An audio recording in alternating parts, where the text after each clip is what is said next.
I arrived at the Portland Country Club at 6:15, exactly 45 minutes late, because my mother had given me the wrong start time. 7 o'clock, Clara. Sharp, she'd said. When I walked into the reception hall, the receiving line was already formed. Evelyn stood between my mother and father, radiant in a white dress that wasn't her wedding gown, just something she'd picked for the rehearsal dinner. My mother wore pale blue silk. My father looked tired. There you are. My mother's voice carried across the room without raising. Heads turned. We started without you. Come stand at the end. The end, not next to Evelyn where the maid of honor should stand. The far end, past my father, past Julian's parents, past the flower girl who was already fidgeting with her tulle skirt. I walked to my place and took my position. A woman I didn't recognize shook my hand and said, "You must be the sister. You look just like your mother." I didn't correct her. I never corrected anyone. The line moved slowly. Evelyn's laugh floated down to me in fragments. She touched everyone's arm when she greeted them, a gesture I'd always admired because it seemed effortless. I tried to do the same thing once at a family reunion, and my mother told me later that I'd seemed desperate for attention. I stopped trying after that. When the last guest passed through, my mother clapped her hands twice. "Dinner is served. Evelyn, sweetheart, you sit at the head of the table with Julian. Richard, you're beside her. Clara, find a seat wherever there's room."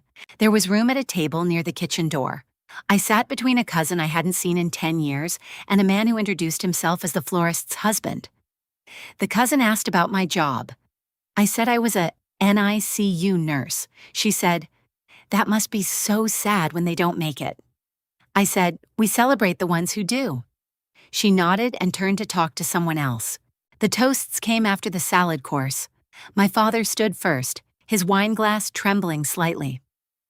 "Evelyn, you've always been the light of my life."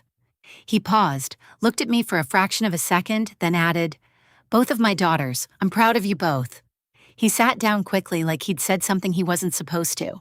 Then my mother stood. She didn't need to tap her glass. The room went quiet on its own. "To my daughter Evelyn," she said, her voice warm and full, "the light of this family, the one who brought us all together tonight. You've always been special, sweetheart. From the moment you were born, I knew you were destined for something beautiful." She didn't mention me, not once, not even a glancing reference to both my daughters.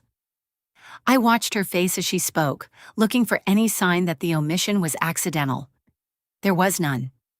Her eyes moved across the room and landed on me for a single heartbeat, then moved on. It was not an accident. I drank my water and smiled. I'd learned to smile at nothing. After dinner, my mother found me by the dessert table.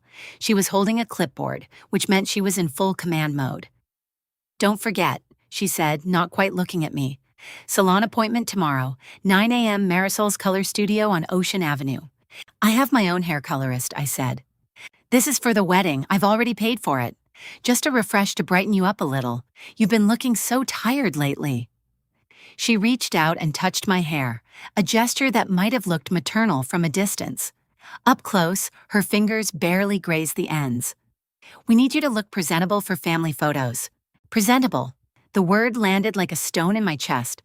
I'd heard it before my senior prom, when she'd bought me a dress that was 2 sizes too big and said, "We'll have it taken in, don't worry, we'll make you presentable." Before my college graduation, when she'd handed me a blazer and said, "Try to look presentable for the photos. Your father's mother will be there." Before every family event of my adult life, the same word, delivered in the same tone, carrying the same message.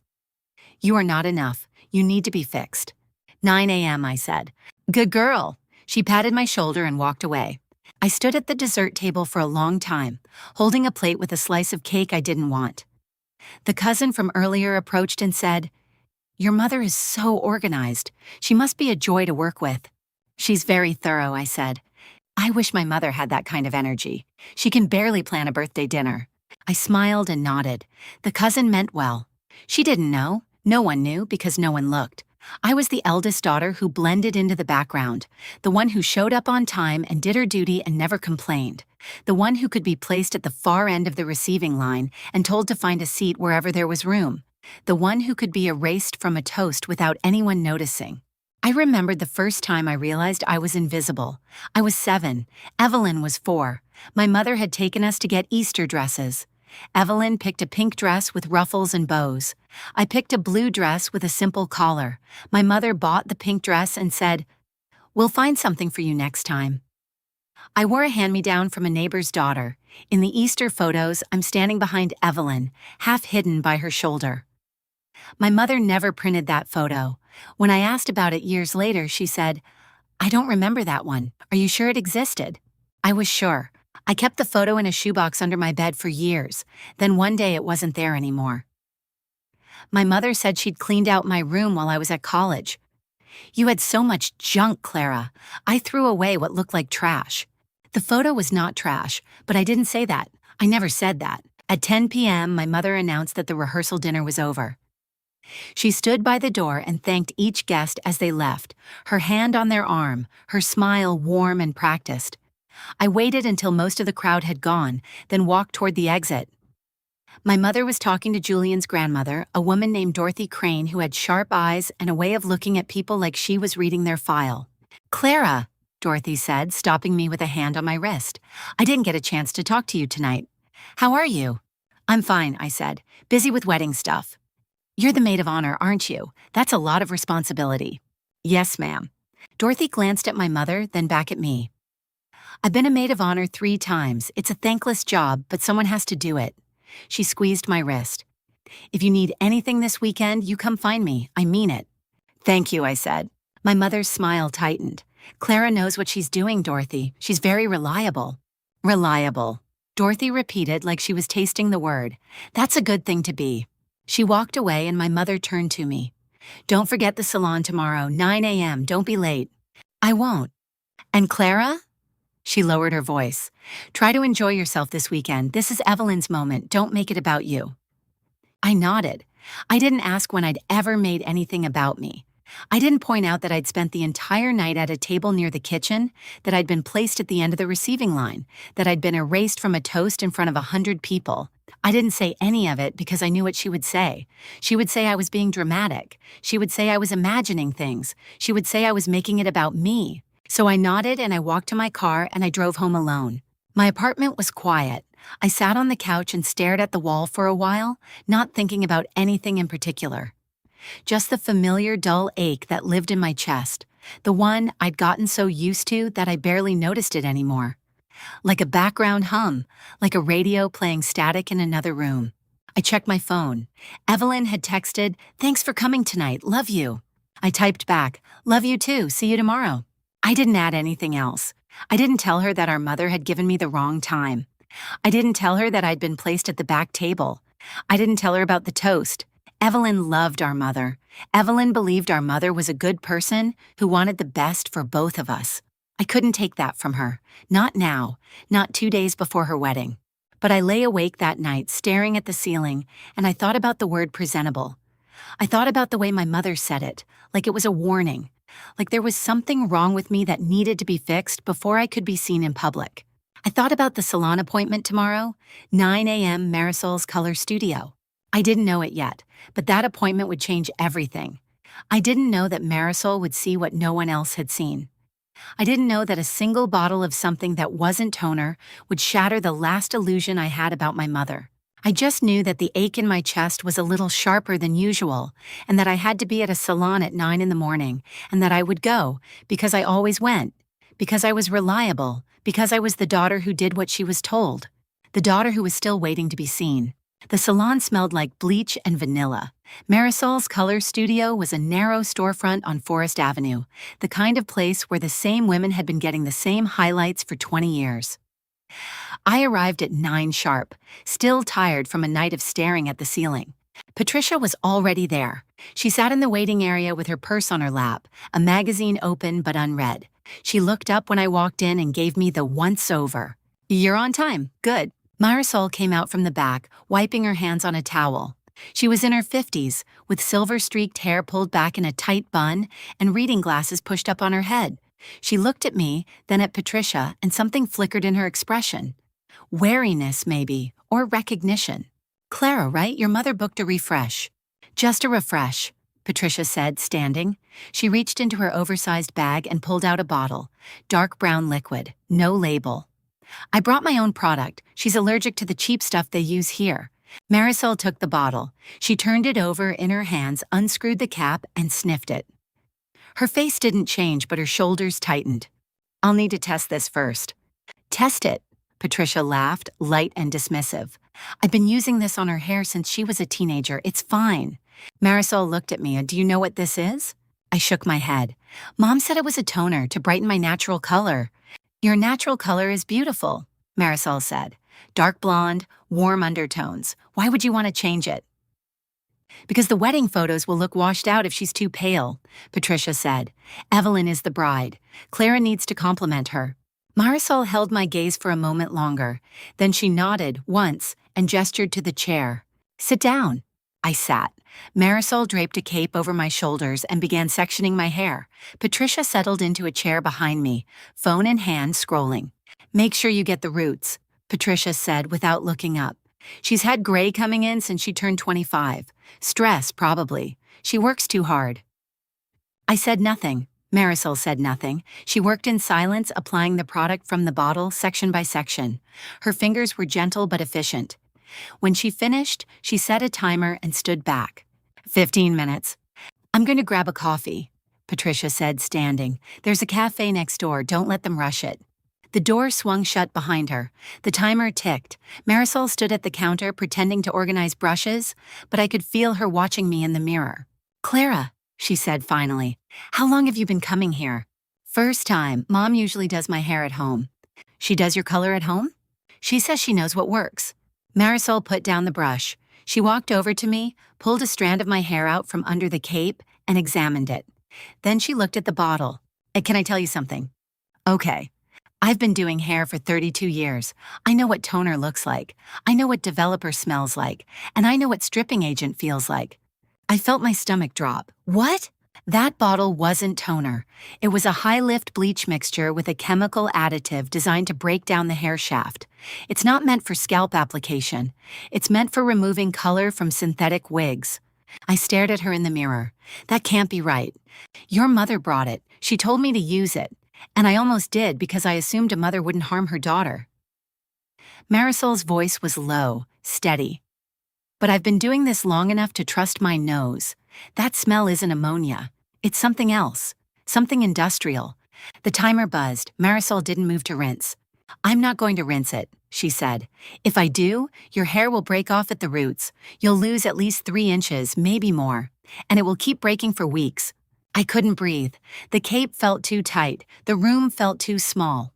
She brought it herself, I said. It wasn't a question. Yes. Why? Marisol shook her head slowly. I don't know, but I kept the bottle, and I kept the receipt from where she bought it. She left it in her bag when she paid. I saw it. Discount beauty supply on Brighton Avenue, cash transaction. I closed my eyes. When I opened them, Patricia was walking back through the door, holding a paper cup. Is it done? It smells strong in here. Marisol turned to face her.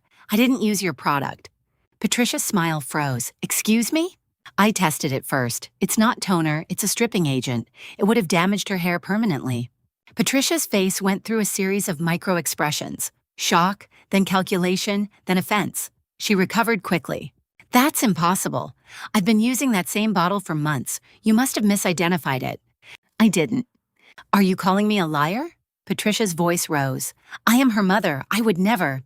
Then you won't mind if I keep this bottle, Marisol said calmly. I'll send it to a lab for analysis. If it's toner, I'll apologize publicly. If it's not, I'll report you to the police. The silence stretched. Patricia's jaw tightened. She looked at me, then back at Marisol, and I saw something I had never seen before in my mother's eyes. Fear. Fine, Patricia said, her voice clipped. Keep the bottle, but you will not speak to my daughter about this again. Clara, we're leaving. Clara stays, Marisol said. I need to wash out what's already been applied. If I don't, it will continue processing. Patricia grabbed my arm. She can wash it at home. Patricia. Marisol's voice was steel. If you take her out of this chair, her hair will start breaking within the hour. Is that what you want? Patricia's grip tightened. I felt her fingernails dig into my skin. Then she let go. Fine, Clara, I'll be in the car. Don't take long. The door slammed. Marisol exhaled slowly and turned on the water. Lean back. I leaned. The water was warm. Marisol worked the shampoo through my hair, gentle and thorough. When she rinsed, I saw dark brown liquid swirling down the drain. "It's all out," she said. "Your hair is fine, but you need to know something else." "What?" She dried my hair with a towel, then leaned close, her voice barely a whisper. "That was not toner. That was a stripping agent. She brought it herself." I looked at my reflection. My hair was wet, dark, and still intact, but something inside me had broken, or maybe it had finally woken up. "Why would she do that?" Marisol met my eyes in the mirror. "I don't know, but I think you do." I didn't answer. I couldn't, because she was right. I knew, I had always known, I just hadn't wanted to see it. Marisol handed me a card. "My personal number. If you need anything, a statement, a witness, someone to testify, I'll be there." I took the card. My hand was shaking. "She's going to deny it. Let her." I dried my hair, paid for the wash, and walked out to the car. Patricia was in the driver's seat, staring straight ahead. I got in. Neither of us spoke for a long moment. Then Patricia said, "That woman is a liar. She tried to scam us. I'm never going back there." I said nothing. "Clara, do you hear me?" "Yes." "She's lying." I looked at my mother. Her hands were white-knuckled on the steering wheel. Her jaw was tight. She wouldn't look at me. "Okay," I said. Patricia started the car. We drove home in silence. When she pulled into the driveway, she turned to me. "Don't tell your father about this, or Evelyn. It will just upset everyone before the wedding." I got out of the car. I walked up the steps to my apartment. I locked the door behind me, and then I sat on the floor in the dark and I let the cold anger wash over me. She brought it herself. She brought it herself. She brought it herself. I pulled out my phone. I opened a new note. I typed, April 14th, 9 a.m., Marisol's Color Studio. Patricia brought unlabeled bottle. Marisol identified it as stripping agent. Patricia denied knowledge. Marisol kept bottle, receipt, and hair sample. I saved the note. Then I opened my camera and took a picture of Marisol's card. I didn't know what I was going to do with this information, but I knew one thing with absolute certainty. I was never going to forget it. I bought the wig on Tuesday morning, not from a costume shop or a beauty supply store. I went to a place in the old port that sold wigs for cancer patients. The woman who helped me was gentle. She asked if I was undergoing treatment. I said no. She didn't ask anything else. The wig cost $430. It was the exact shade of my natural hair. Dark blonde, with subtle highlights that caught the light the way mine used to. I put it on in the store and looked at myself in the mirror. I looked like me. The me from 3 days ago. The me before Marisol's hands had gone still and her voice had dropped to a whisper. I paid in cash. I didn't tell anyone about the wig. Not my father, who would have felt obligated to offer money. Not Evelyn, who would have told Patricia. I told one person, Margaret Shaw. I found her in the hospital break room on Wednesday afternoon, sitting in her usual chair by the window, drinking tea from a mug that said, "NICU nurses run on caffeine and miracles." I sat down across from her. I took off the baseball cap I'd been wearing since Saturday. She looked at the wig. She looked at my face. She didn't say anything for a long moment. "Does it hurt?" she asked. "No, the wig is comfortable." I meant the other part. I thought about it. The physical pain had faded. The chemical burn on my scalp was healing, but there was a new pain underneath my ribs, a cold, dense thing that hadn't been there before. "It feels like I'm seeing clearly for the first time," I said, "and everything I see is worse than I thought." Margaret nodded. She didn't try to fix it. She didn't offer platitudes. She just sat with me in the quiet of the break room, the fluorescent lights humming overhead, a monitor beeping softly down the hall. "I started a journal," I said. "Good." Logging everything I can remember, birthdays, holidays, the time she forgot to pick me up from soccer practice and I walked home in the rain, the time Evelyn got a car for her 16th birthday and I got a card that said, "We know you understand." Does it help? I don't know yet. "It will," Margaret said. "Documentation is resistance. Writing it down makes it real, makes it harder to gaslight yourself into thinking you imagined it."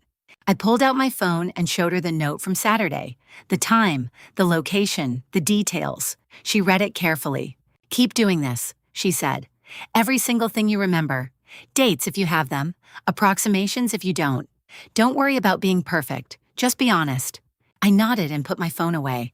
The break room door opened. A young nurse I didn't recognize walked in, saw us, grabbed a granola bar from the cabinet, and left. The door swung shut behind her. Margaret set down her tea. She looked at me with an expression I couldn't quite read. Something careful, something weighing. Clara, do you know who was really in the NICU with Evelyn when she was born? The question landed like a stone in still water. I felt the ripples spread outward, touching things I hadn't thought about in years. Mom, I said. Mom was there. She told us. She never left Evelyn's side for 63 days. Margaret shook her head slowly, not a dramatic gesture, just a small, sad movement. Your mother told everyone that story, but I was there, Clara. I worked those shifts, and I remember differently. The fluorescent lights seemed to get brighter. The hum of the hospital seemed to get louder. I gripped the edge of the table. What do you mean? Margaret leaned forward. Her voice was low, private. Your grandmother, Eleanor, was there every single day.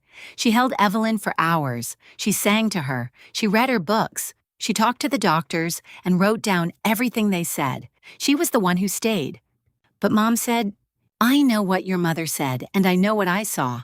I felt something crack open inside me, a door I hadn't known was there, a room I'd never been allowed to enter. Why would she lie about that? Margaret didn't answer. She didn't have to. I already knew. Patricia erased Eleanor from the story because the story was better without her. A devoted mother who never left her baby's side. That was the narrative. That was the performance.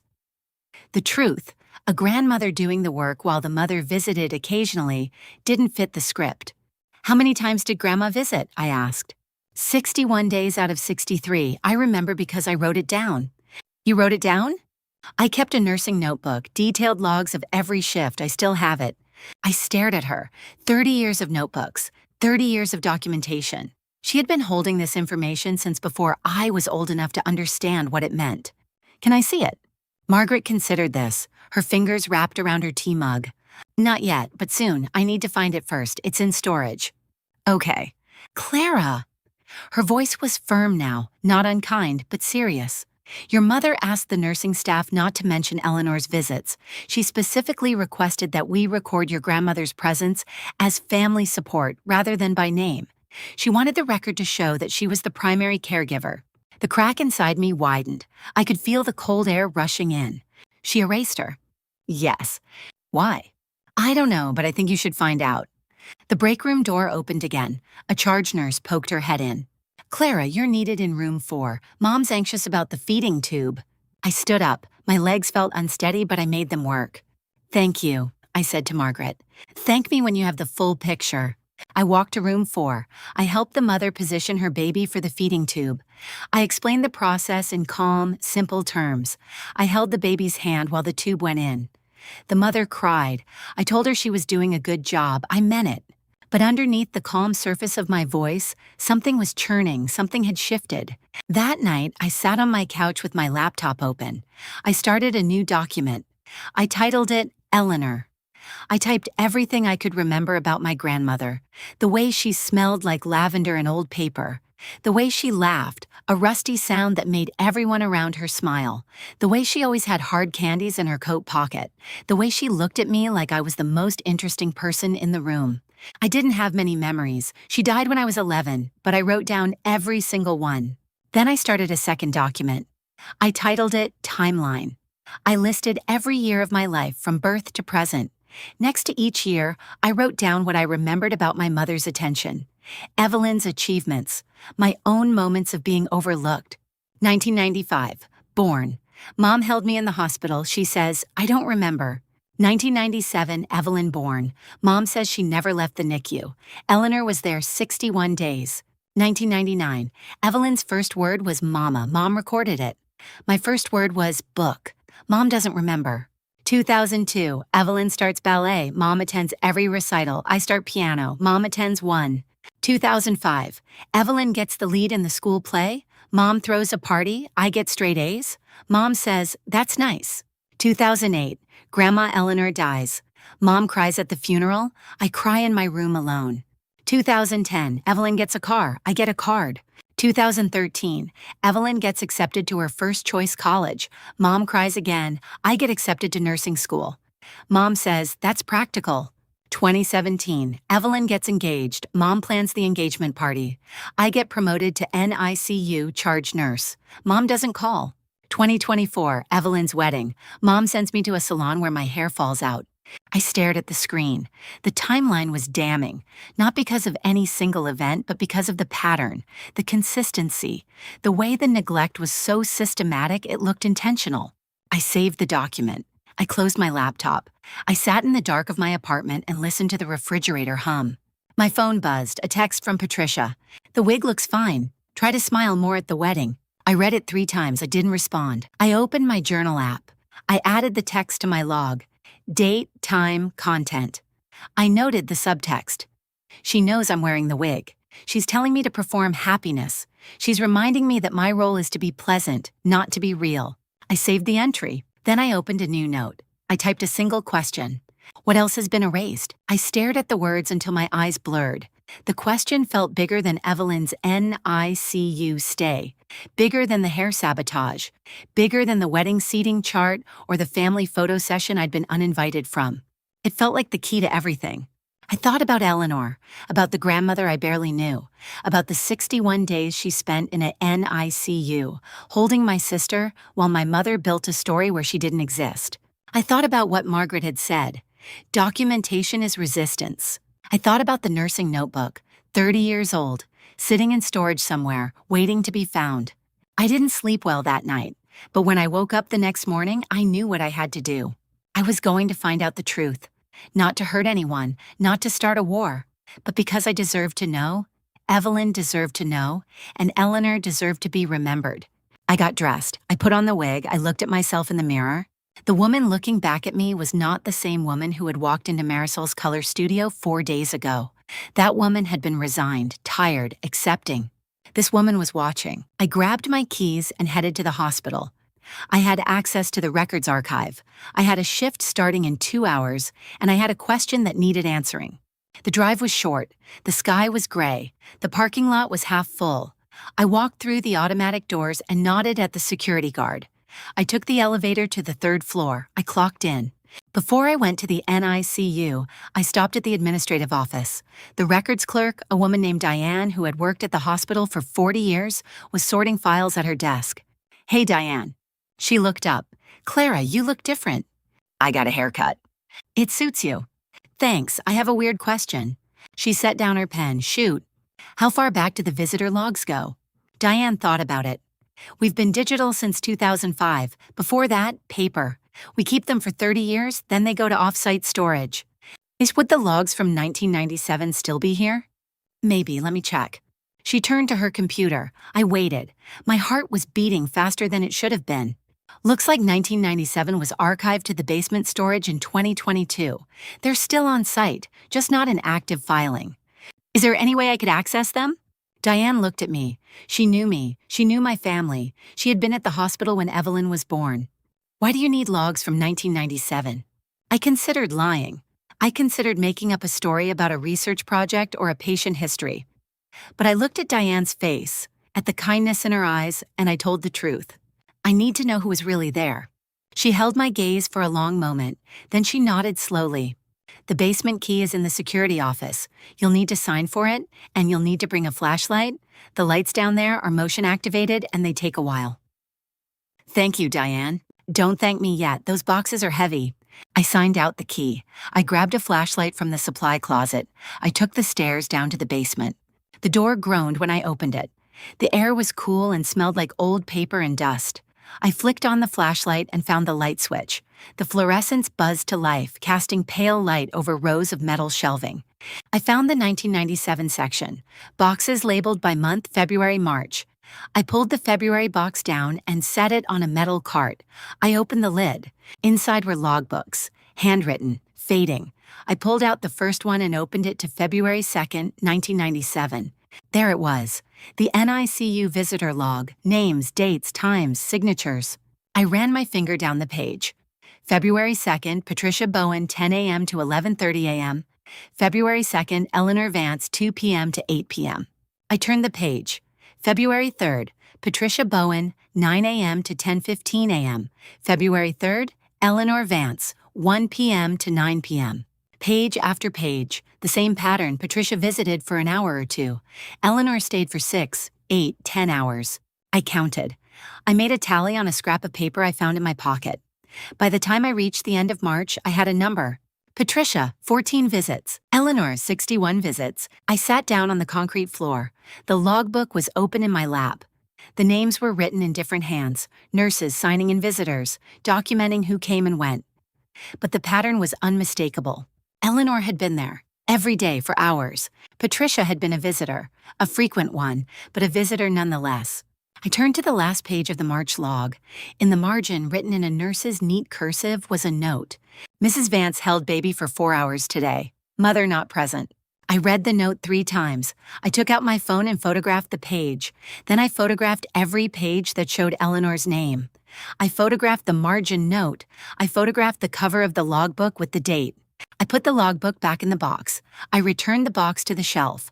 I turned off the light and walked back up the stairs. I returned the key to Diane. "Find what you were looking for?" she asked. "I found something," I said. "I'm not sure what it means yet." But I was lying. I knew exactly what it meant. It meant my mother had built her entire identity on a lie. It meant my grandmother had been erased from a story she had written with her own presence. It meant I had been looking for the truth in the wrong place. The truth wasn't about me being overlooked. The truth was about who had been there all along and who had made sure no one remembered. I walked to the NICU. I washed my hands. I checked on my patients. I held a baby who was born at 28 weeks, small enough to fit in the palm of my hand, and I thought about Eleanor holding Evelyn the same way. At the end of my shift, I sat in the break room and opened my phone. I looked at the photographs I had taken, the names, the dates, the margin note. I thought about Margaret's notebook. 30 years of documentation. She had written it down as it happened. She had kept it all this time. I sent her a text. "I found the logs. 61 visits. You were right." Her reply came a minute later. "I told you. I remember everything." I stared at the screen. The cold thing under my ribs shifted. It wasn't anger anymore. It was something sharper, something clearer. It was purpose. I drove home in the dark. I made a cup of tea I didn't drink. I opened my laptop and added the evidence to my file. Then I opened a new document. I titled it Questions. 1. Why did Patricia erase Eleanor from the NICU story? 2. How many other stories has she rewritten? 3. What else don't I know about my own life? 4. Who else has been erased? I didn't have answers, but I had a starting point. I had the logs. I had Margaret's promise, and I had a grandmother I was finally beginning to know. The records archive was in the basement of the hospital, past the laundry room and the boiler pipes. I had never been down there. Most nurses didn't even know it existed, but I had asked around, quiet questions, casual ones. Where do old files go? How long do they keep visitor logs? Is there a way to request something from 1997 without making a formal request? The answer was yes, if you knew the right person. His name was Dennis. He worked the night shift in records. He was 64 years old and had been at the hospital since before I was born. He didn't ask questions. He just pointed at the shelves and said, "Everything before 2005 is in the back. Labeled by year, don't take anything original. Use the copier in the corner." I told him I was researching a patient for a quality improvement project. He didn't care. He had already turned back to his crossword puzzle. The February 1997 log was in a gray cardboard box on the third shelf. I pulled it down carefully. The box was dusty. The label was handwritten. NICU Visitor Log, February to March 1997. My hands were shaking as I opened it. The pages were bound in a spiral notebook. The covers were worn. The ink was faded in places, but the names were legible. I sat down at the small metal desk and turned to the first page. February 1st, 1997. Eleanor Vance, 9:15 a.m., 4:30 p.m. February 2nd, Eleanor Vance, 8:45 a.m., 5 p.m. February 3rd, Eleanor Vance, 9 a.m., 4:45 p.m. I kept turning pages. The pattern held. Day after day, the same name, the same careful handwriting. Sometimes the times changed. Sometimes she stayed longer. But she was always there. I reached February 14th, Valentine's Day, Eleanor Vance, 8:30 a.m., 7 p.m. A margin note in a nurse's handwriting. Mrs. Vance held baby for 4 hours today. Mother not present. I stopped reading. I pressed my palm against my mouth. The cold thing under my ribs was gone. In its place was something hot and liquid. Grief, pure grief, for the grandmother I barely remembered, for the woman who had held my sister for 4 hours on Valentine's Day while my mother was somewhere else. I kept going. February 15th, Eleanor Vance. February 16th, Eleanor Vance. February 17th, no entry. I frowned. I checked the next page. Still no entry. I flipped back. February 17th was blank. So was February 18th.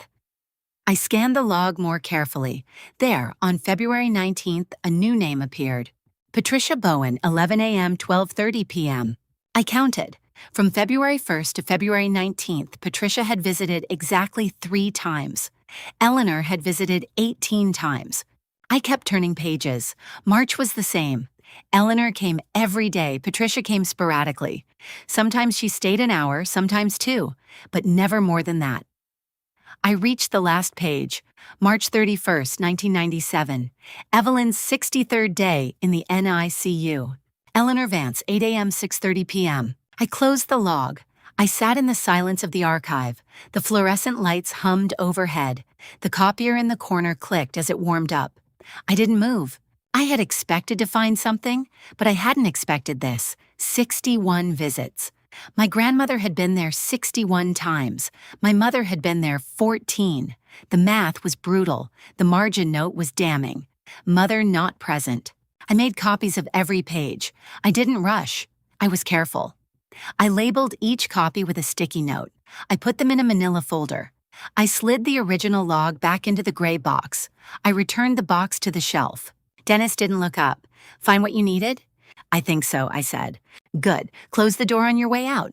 I walked back through the basement corridors. The pipes dripped. The lights flickered. My footsteps echoed. I carried the folder against my chest like something fragile, like something that could break. I didn't go back to the NICU. I went to the break room on the 3rd floor. It was empty. I sat down at the table and opened the folder. I spread the copies across the surface. 61 visits, 14 visits, the margin note, the dates, the names. I took out my phone and called Margaret. She answered on the first ring. Claria, you found something. 61, I said. She was there 61 times. Mom was there 14. Margaret was quiet for a moment. Then she said, I told you I remembered. There's a margin note, I said. My voice cracked. It says mother not present. The nurse wrote it on Valentine's Day. Grandma held Evelyn for 4 hours. I remember that day, Margaret said. I was the one who wrote that note. I closed my eyes. Why didn't anyone tell me? Because your mother asked us not to, Margaret said. She came to the nursing station about a week after Evelyn was born. She told us that her mother-in-law was overwrought, that she needed boundaries. She asked us to record only her visits in the official log. She said Eleanor's presence was confusing the staff. Did you believe her? No, Margaret said. But I was a junior nurse. I didn't have the authority to argue, so I kept my own notes. I wrote down everything. I knew someday it might matter. It matters now, I said. I know. I looked at the copies spread across the table. I thought about my grandmother. I thought about her sitting in the NICU for 4 hours on Valentine's Day, holding a baby that wasn't hers while my mother was somewhere else. I thought about Patricia asking the staff to erase her, to make her invisible, to rewrite the story. Margaret, I said, what else do you remember? Everything, she said. I remember everything. The text came at 7:14 a.m. on a Tuesday. Family photos tomorrow at 10. You don't need to come. The wig looks fake anyway. I read it twice. Then I took a screenshot and saved it to the folder I'd started on my phone, the folder I hadn't told anyone about. I didn't respond. At work that morning, I couldn't focus. I nearly double-dosed a medication and caught myself with my hand over the syringe. I set it down and stood in the supply closet for a full minute, breathing. Margaret found me at lunch. She didn't ask. She just sat across from me in the break room and waited. She uninvited me from family photos, I said. She's isolating you, Margaret said. That's what they do before the final cut. Final cut of what? I don't know yet, but she's making sure you're alone when it happens. I showed her the text. She read it, handed the phone back, and said nothing.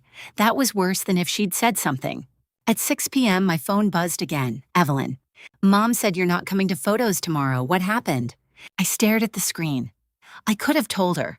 I could have explained about the salon, about the stripping agent, about the wig that cost $400 and still didn't look right.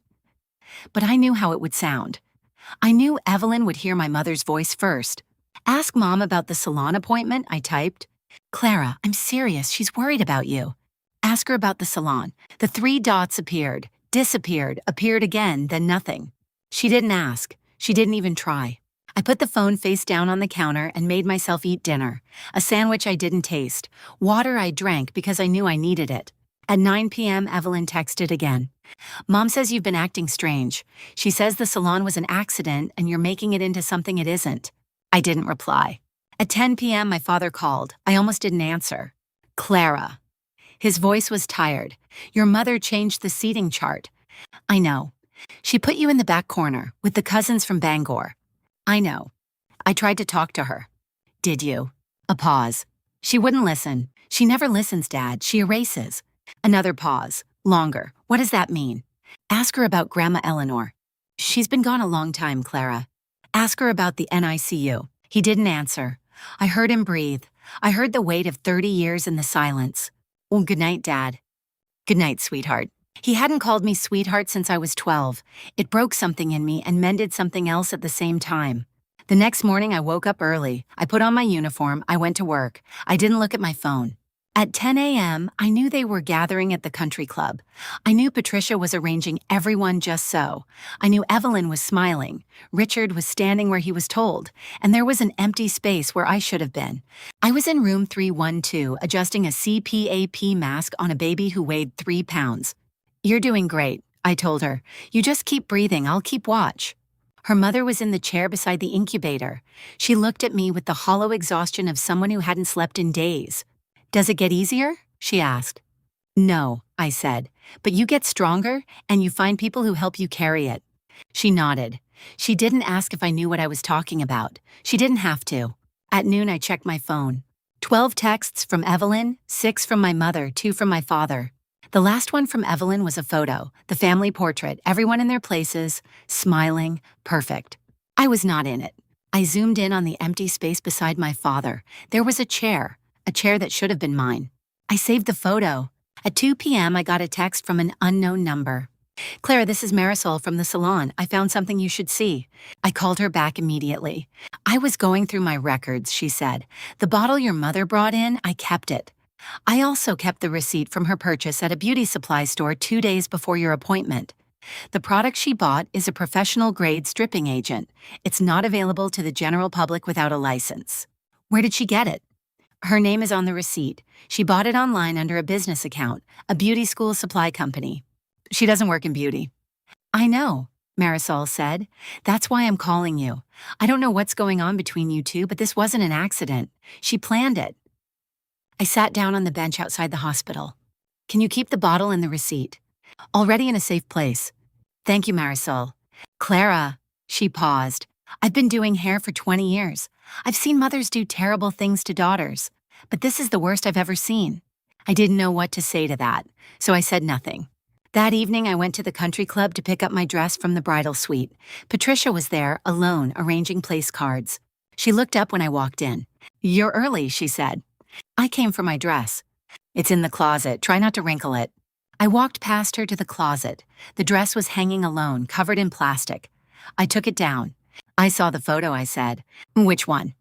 The family portrait, the one I wasn't in. Patricia didn't look up from her place cards. There wasn't room. There was a chair, Mom, an empty chair. She set down the card she was holding. She looked at me. Her eyes were flat. Clara, I don't know what you want from me. I've done everything I can to include you, but you make it so difficult. I didn't do anything. You came to the rehearsal dinner looking like you'd rather be anywhere else. You barely spoke to anyone. You made Evelyn uncomfortable. I stood where you told me to stand. I smiled. I gave a toast. Your toast was 4 sentences. It was heartfelt. It was short. I held the dress against my chest. Why do you hate me? The words came out before I could stop them. They hung in the air between us, raw and bleeding. Patricia's face didn't change. She picked up another place card. I don't hate you, Clara. I'm disappointed in you. There's a difference. What's the difference? She looked at me then. Really looked. And for a moment I saw something flicker behind her eyes. Something I couldn't name. The difference, she said, is that disappointment can be fixed. Hate can't. She went back to her place cards. The conversation was over. I walked out with my dress. I didn't look back. In the parking lot, I sat in my car for 10 minutes. I didn't cry. I was too empty for tears.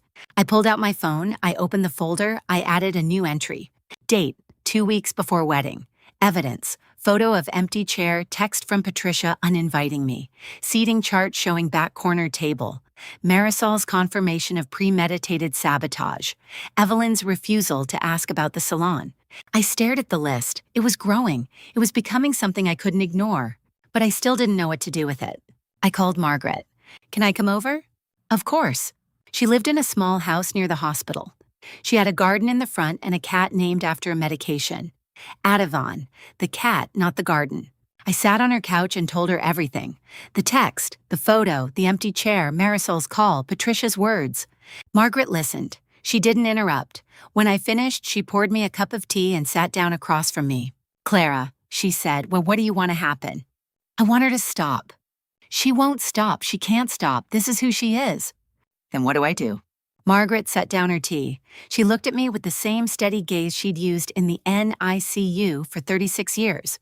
You document, you wait, and when the moment comes, you tell the truth. What if the moment never comes? It will, she said. People like Patricia always overreach. They always think they're untouchable, and that's when they make a mistake.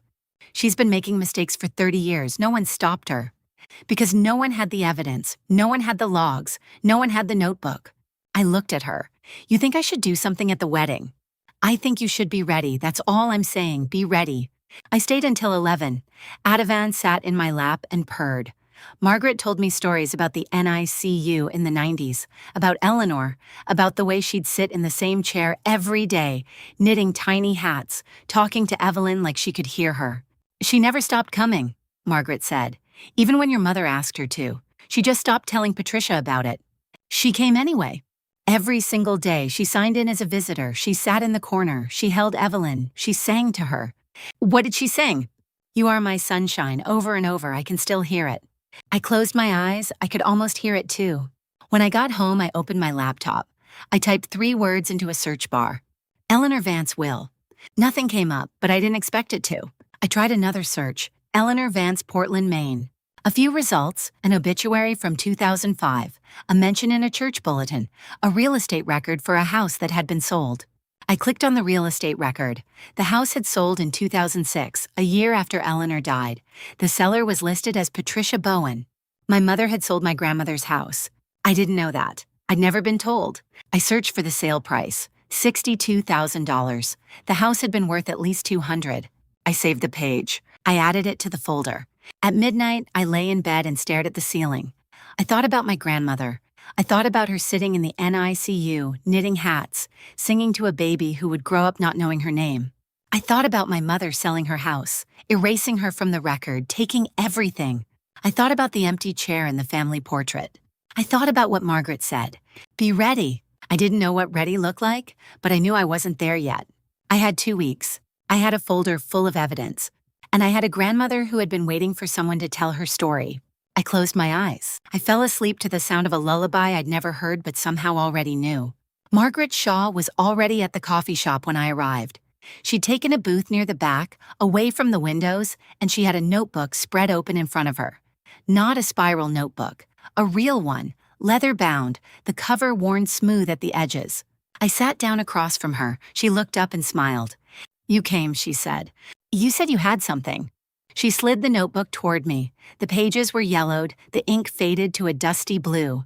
I could see dates written in the margins. February 1997, March 1997. I didn't touch it. I kept a notebook every shift for 42 years, she said. Every baby, every family, every detail that mattered. I didn't know why at the time. I just knew I'd want to remember. I looked at the open page. Margaret's handwriting was small and precise. I could see Evelyn's name. I could see my grandmother's name. Read it, Margaret said. I leaned closer. The entry was dated February 17, 1997. Baby Crane, female 3.2 kilograms, stable. Mrs. Vance arrived at 7 a.m., held baby for 4 hours. Mother not present. Mrs. Vance asked if I could teach her to change a diaper. She said she wanted to be useful. I felt something catch in my throat. Keep reading, Margaret said. I turned the page. February 19th. Mrs. Vance arrived at 6:30 a.m., brought a knitted hat. Baby Crane wore it all day. Mother called at 2 p.m., said she was too tired to visit. Mrs. Vance stayed until 9 p.m. February 22nd. Mrs. Vance arrived with a book. Read aloud to Baby Crane for 2 hours. Mother visited for 20 minutes. Left early. Said she had a headache. March 3rd. Mrs. Vance arrived at 7 a.m. Baby Crane had a fever spike overnight. Mrs. Vance held her through the blood draw. Mother called at 10 a.m., did not come in. I stopped reading, my hands were shaking. There's more, Margaret said quietly. She reached across the table and turned to a page near the back of the notebook. The entry was dated March 14th, 1997. Mrs. Vance arrived at 6 a.m. Mother arrived at 10 a.m. Mother asked to speak privately.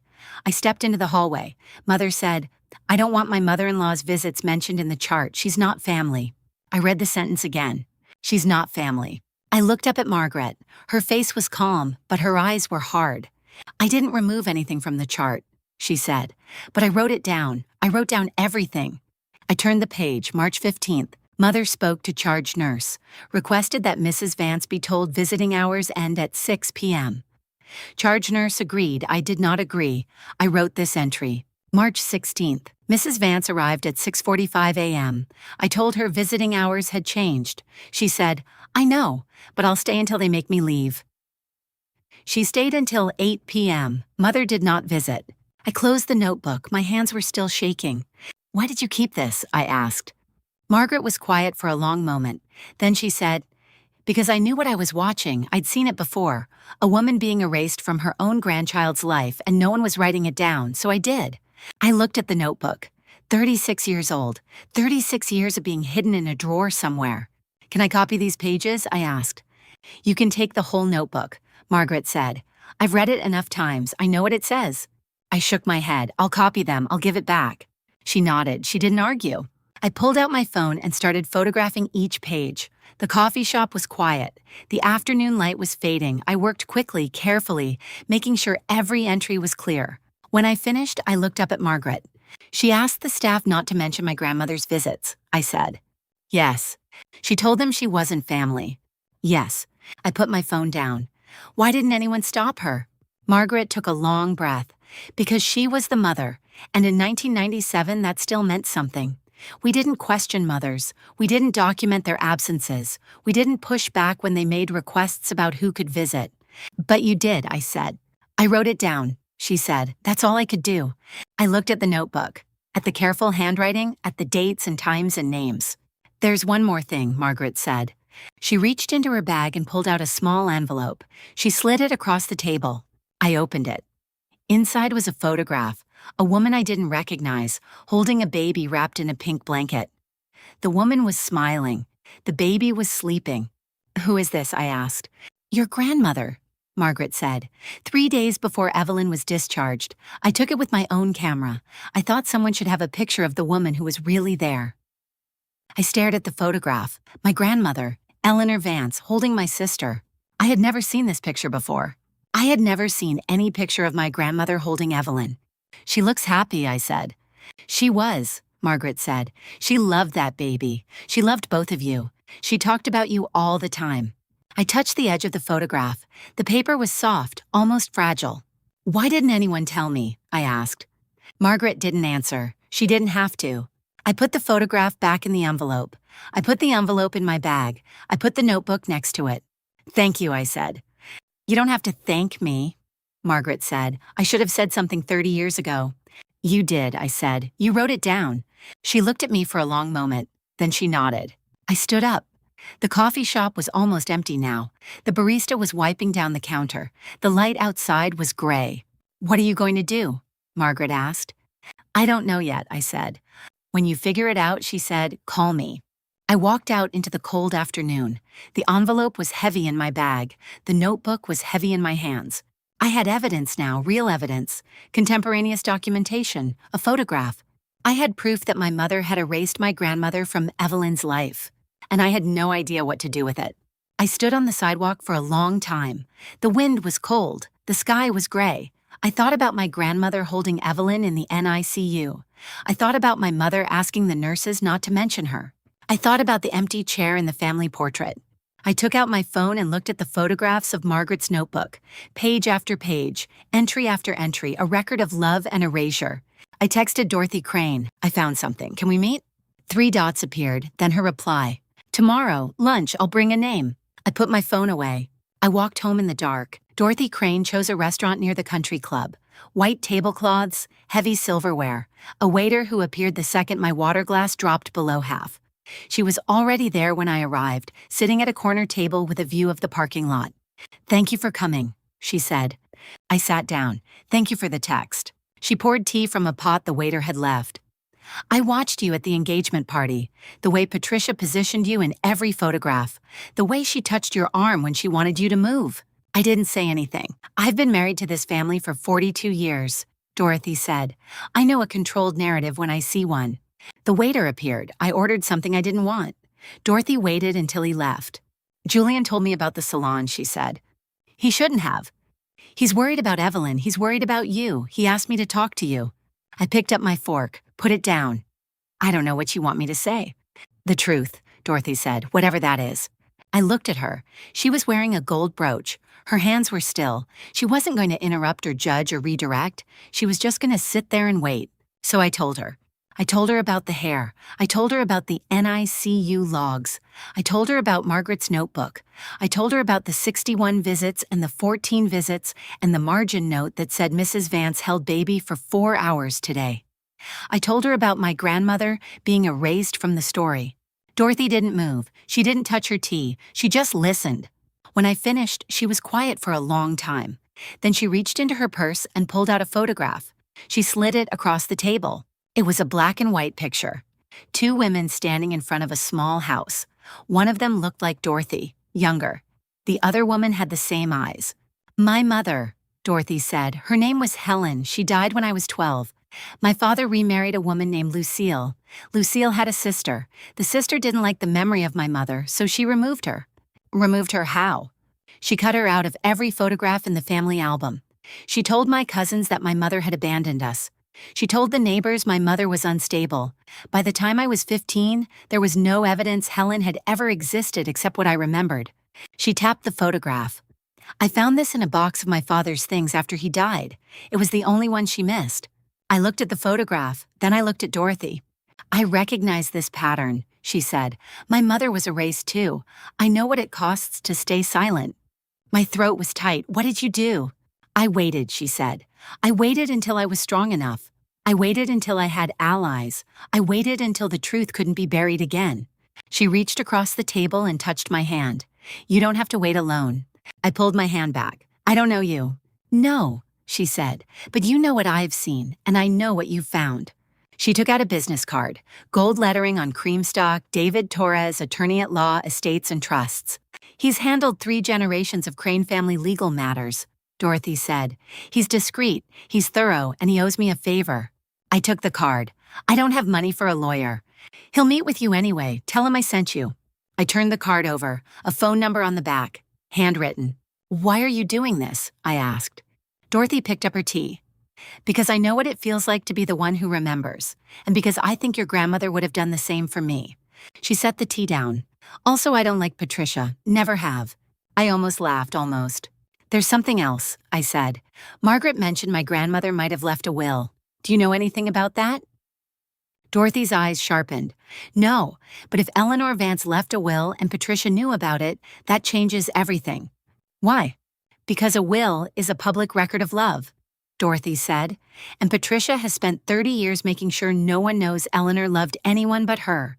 She signaled the waiter for the check. "Call David tomorrow, before the wedding." "The wedding is in 3 days." "Well, then you don't have time to wait." She paid the bill before I could reach for my wallet. She stood. I stood. "One more thing," she said. "At the wedding, Patricia will try to control every moment, every photograph, every toast, every conversation. She will position you in corners and shadows. She will make sure you are seen as little as possible." She picked up her purse. "Don't let her." She walked out. I stood at the table with the business card in my hand. I called David Torres from the parking lot. He answered on the second ring. Dorothy Crane said you'd call, he said. Can you come by tomorrow at 10? Yes. Bring everything you have. I hung up. The parking lot was almost empty. The sun was low. I looked at the card again. I had an ally. I had a lawyer. I had evidence. I had no idea what I was going to do with any of it. But for the first time in 30 years, I wasn't alone. I asked my father to meet me for coffee. He hesitated on the phone. Your mother has a fitting for the mother of the dress thing this afternoon. It's 9 in the morning, Dad. A long pause. Where? The diner on Forest Avenue, the one Grandma Eleanor used to take us to. Another pause. Longer. I'll be there in 20 minutes. I got there first, sat in the back booth, the same one we always sat in when I was small. The vinyl was cracked in the same places. The sugar dispenser still had that chip on the lid. I ordered coffee and waited. My father walked in at 9:17. He looked older than he had at the rehearsal dinner. His shoulders were tight. He sat down across from me without taking off his jacket. You look good, he said. Don't. He looked at the table. Okay. I need to ask you something, and I need you to answer honestly. He nodded, didn't meet my eyes. Did Grandma Eleanor have a will? The question landed like a stone in still water. My father's hands went still on the table. He stared at the coffee cup I'd ordered for him. Why are you asking that? Because someone told me she might have left something, and I want to know if you knew about it. He didn't answer. That was an answer. Dad, I have a key, he said quietly, to a safe deposit box at Key Bank on Congress Street. When did you get it? After she died, the lawyer gave it to me, said Eleanor wanted me to hold it until the right time. And you never opened it. He shook his head. Your mother said it was probably just old tax documents. She said there was no point. You never wondered? He looked up at me then. His eyes were tired. I wondered every day for 19 years. The waitress came. I ordered toast I didn't want. My father ordered nothing. Take me to the bank, I said. Clara, take me to the bank, Dad, right now. He looked at his watch. He looked at the door. He looked at me. Your mother will find out. She's going to find out a lot of things in the next 2 days. He held my gaze for a long moment. Then he reached into his jacket pocket and pulled out a key on a plain silver ring. I've carried this every day since the funeral, he said. I don't know why. Yes, you do. He didn't argue. The Key Bank on Congress Street was all marble floors and brass teller windows. Old building, the kind of place that felt permanent, like it had been there before anyone in my family was born and would be there after we were all gone. The manager was a woman in her 60s named Helen. She recognized my father. Mr. Bowen, it's been a while. Yes, he said. My daughter and I need to access the box. Helen looked at me, looked at him, nodded once. We signed the forms. We followed her down a narrow hallway to a room with a metal door. She unlocked it with her key. My father unlocked it with his. Take your time, she said and left. The box was small, maybe 12 inches long, 6 inches wide. My father pulled it out and set it on the table. I'll wait outside, he said. No, you stay. He sat down. I lifted the lid. On top was a photograph, a woman I barely remembered holding an infant. The woman was Eleanor Vance. The infant was Evelyn. The photograph was dated March 14th, 1997. I picked it up. My hands were shaking. Underneath the photograph was a manila envelope. Inside was a letter, handwritten in careful cursive. The paper was yellowed, but the ink was dark. I unfolded it. To my granddaughters, Clara and Evelyn, if you are reading this, I am gone, but I have waited for the day you would know me. If you are reading this, that day has come. I have loved you both since before you were born. I held you, Clara, when you were 3 days old, and I promised your mother I would never let anything happen to you. I held Evelyn for 61 days in the NICU, and I promised myself I would never let her forget who was there. I have tried to be present in your lives, but your mother has made that difficult. I do not say this to blame her. I say it because you deserve to know the truth. I have set aside what I can to help you build the lives you deserve. It is not much, but it is yours. Please know this. You were never forgotten. You were never unloved. You were never invisible to me. All my love, Grandma Eleanor. I couldn't breathe. My father reached across the table and took my hand. I let him. Under the letter was a legal document. I unfolded it. It was a holographic will, handwritten and signed by Eleanor Vance, dated 2 weeks before she died. I read it 3 times. The trust was valued at $1,400,000, divided equally between Clara Bowen and Evelyn Crane. The executor was a lawyer named Sarah Kim. The will had been witnessed by two people. One of them was my mother. I looked at the signature, Patricia Bowen, witness. She knew, I said. My father took the will from my hands. Read it. His face went pale. She witnessed it, he said. She was there. She knew Grandma left us money. She knew for 19 years, and she never told anyone. I pulled out the rest of the contents. A photograph album. Dozens of pictures I'd never seen. Eleanor holding me at my first birthday. Eleanor reading to Evelyn in the NICU. Eleanor at Christmas, alone, with two wrapped presents under a small tree. On the last page, a photograph I couldn't look away from. Eleanor standing in the NICU, holding Evelyn with a nurse beside her. The nurse was Margaret Shaw. The date was stamped on the back. February 17th, 1997. There was a note in Eleanor's handwriting on the back. Margaret held my hand today. She said Evelyn would be okay. I believe her. I will never leave this baby. I closed the album. I put the letter and the will back in the envelope. I put everything back in the box. I need to call David Torres, I said. My father nodded. He didn't ask who David Torres was. We walked out of the bank in silence. The sun was bright. The street was busy. Everything looked the same as it had an hour ago, but nothing was the same. I stopped on the sidewalk. She erased Grandma from everything, I said. From Evelyn's story, from the family history, from the will. My father stood beside me. He didn't say anything. She took Grandma's money and she hid it. She sat in that lawyer's office and watched Grandma sign her will, and then she walked out and never told anyone. Clara. She let Grandma die alone. She let us grow up thinking Grandma didn't care. She let Evelyn believe she was the only one who mattered.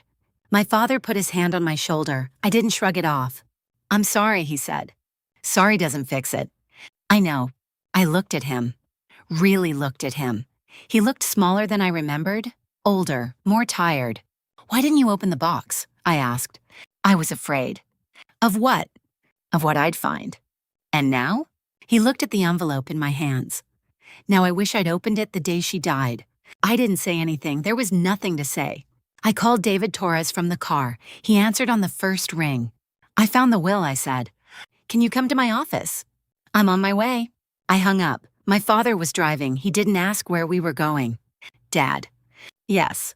When this is over, I don't know if I'm going to be able to forgive you.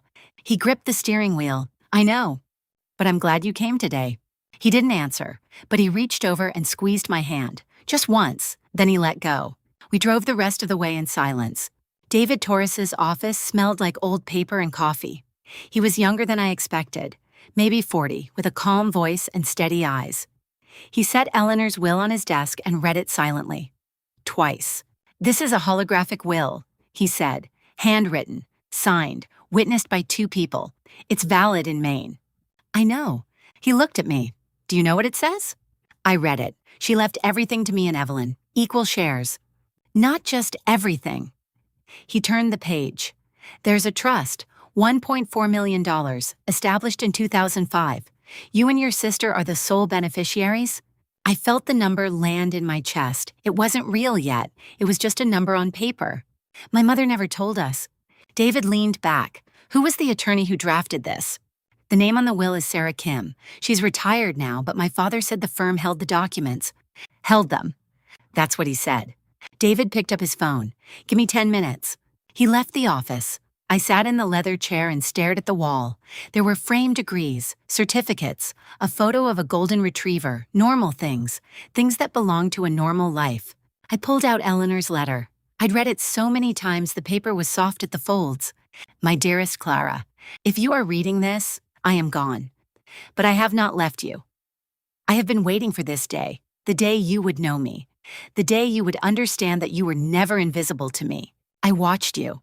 I saw the way you held Evelyn when she cried, the way you made your father laugh, the way you sat at the kitchen table doing homework while your mother talked about Evelyn's dance recital. You were always there, Clara.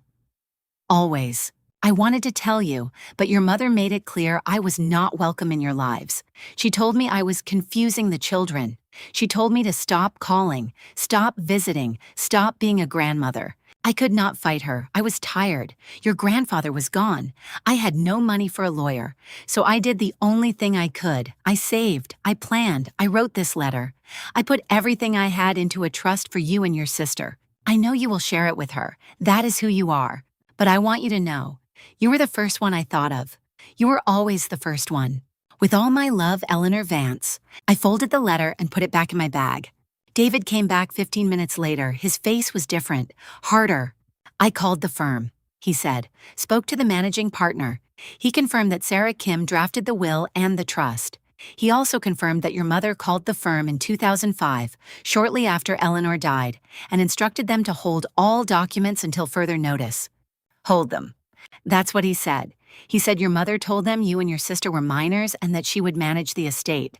The firm never followed up. They just sat on it for 19 years. Is that legal? No. He sat down. It's not. Your mother had no legal authority to instruct the firm. She was not the executor. Eleanor named a different executor. Who? A woman named Dorothy Crane. The name hit me like a door closing. Dorothy Crane, I repeated. You know her? She's my sister's fiancé's grandmother. She invited me to lunch 2 days ago. David raised an eyebrow. That's a coincidence. I don't think it is. He waited. Dorothy told me she recognized the pattern, I said. She said her own mother was erased from family history. She said I should look for a will. She gave me your card. So she knew. She suspected, she didn't know for sure. David nodded slowly. Eleanor chose her executor carefully, someone outside the immediate family, someone who would not be controlled by your mother. But Dorothy never knew, the firm never contacted her. Because your mother intercepted the documents. The firm never sent the will to the named executor. They sent it to Patricia Bowen. I let that sink in. So my mother stole my grandmother's will. Concealed it, yes, that's a crime. I looked at the will on his desk. What do I do now? That depends on what you want. I want the truth. You have it. I want everyone to know. He was quiet for a moment. The wedding is tomorrow. I know. If you reveal this at the wedding, there will be consequences. Your mother will fight back. Your sister will be hurt. Your father will have to choose a side. I know. Are you ready for that? I thought about the NICU logs, Margaret's notebook, the hair sample, the photograph of Eleanor holding Evelyn, the letter I'd read 12 times in 2 days. I've been ready my whole life, I said. I just didn't know it. David opened a drawer and pulled out a folder. I'll prepare a summary of the legal issues. If you decide to present this tomorrow, you'll need to be clear, precise. You can't let her derail you. She'll try. She will, but you have the evidence. You have the law, and you have Dorothy Crane. She'll be there tomorrow. Good. He handed me the folder. This is your copy. Keep it safe. I put it in my bag next to Eleanor's letter. One more thing, David said. I called the firm again. I asked if there was any correspondence between them and your mother after 2005. Was there? One letter, dated 2007. Your mother wrote to Sarah Kim and said, and I quote, "The girls do not need to know about this. I am handling their inheritance appropriately. Please do not contact them or Dorothy Crane regarding this matter." They listened. They shouldn't have, but yes, they listened. I stood up. Thank you, David. You're welcome. Call me if you need anything before tomorrow. I walked out of his office and into the late afternoon sun. My phone buzzed. A text from my mother. Don't be late tomorrow, and please try not to make this about you. I stared at the screen for a long time. Then I typed back, I'll be there. I didn't say anything else. I drove home. I made dinner. I watched the news without seeing it. I checked my bag 3 times to make sure everything was still there. The logs, the notebook, the letter, the photograph, the will. I lined them up on my kitchen table. Then I called Margaret. I'm going to do it tomorrow, I said. I know you are. Are you still coming? I wouldn't miss it, Margaret. Yes. Thank you for keeping the notebook, for remembering, for believing me. She was quiet for a moment. Clara. Yes. Your grandmother would be so proud of you. I didn't answer. I couldn't. I'll see you tomorrow, she said. Tomorrow. I hung up. I sat at my kitchen table with the evidence spread out in front of me. The truth, all of it, finally in my hands. Tomorrow I would put it in everyone else's. I didn't sleep much that night, but I wasn't afraid. I was ready. I met David Torres at his office at 7 in the morning. He was already there, coffee in hand, tie loosened like he'd been there all night. He had a yellow legal pad covered in notes. You slept? He asked. Not much. Good, you'll need that edge today. He walked me through the plan. I would have the evidence in my bag at all times. I would not hand anything over until I was ready. I would not let Patricia separate me from the documents. I would not let her pull me aside for a private conversation. David was firm on that point. She will try to isolate you, he said. She will offer to talk in a side room. She will say she wants to understand. Do not go. You stay in public spaces with witnesses. I nodded. And if she tries to take the bag? I keep my hand on it. Good. He reviewed each piece of evidence. The NICU logs, Margaret's notebook pages, the photograph of Eleanor holding Evelyn, Eleanor's letter, the holographic will. He asked me to lay them out on his conference table in order. When you present them, he said, you don't explain all at once. You hand one piece at a time, let each one land, let them sit, let the room feel the weight before you move to the next. I practiced it. Hand the logs to Evelyn. Wait. Hand the notebook to Margaret. Wait. Hand the photograph to Richard. Wait. Hand the letter to whomever asked for it first. You'll know the rhythm when you're there, David said. Trust yourself. I packed the bag. I checked the zipper 3 times. My phone buzzed at 8:15. Patricia, don't forget, you're in the family photos at 11. Be presentable. I didn't respond. I drove to Margaret's apartment next. She was waiting on her front steps, dressed in a navy blue dress I'd never seen before. She looked like she was going to a funeral or a graduation. You look nice, I said. I'm ready for whatever happens today, she said. That's all the dressing up means.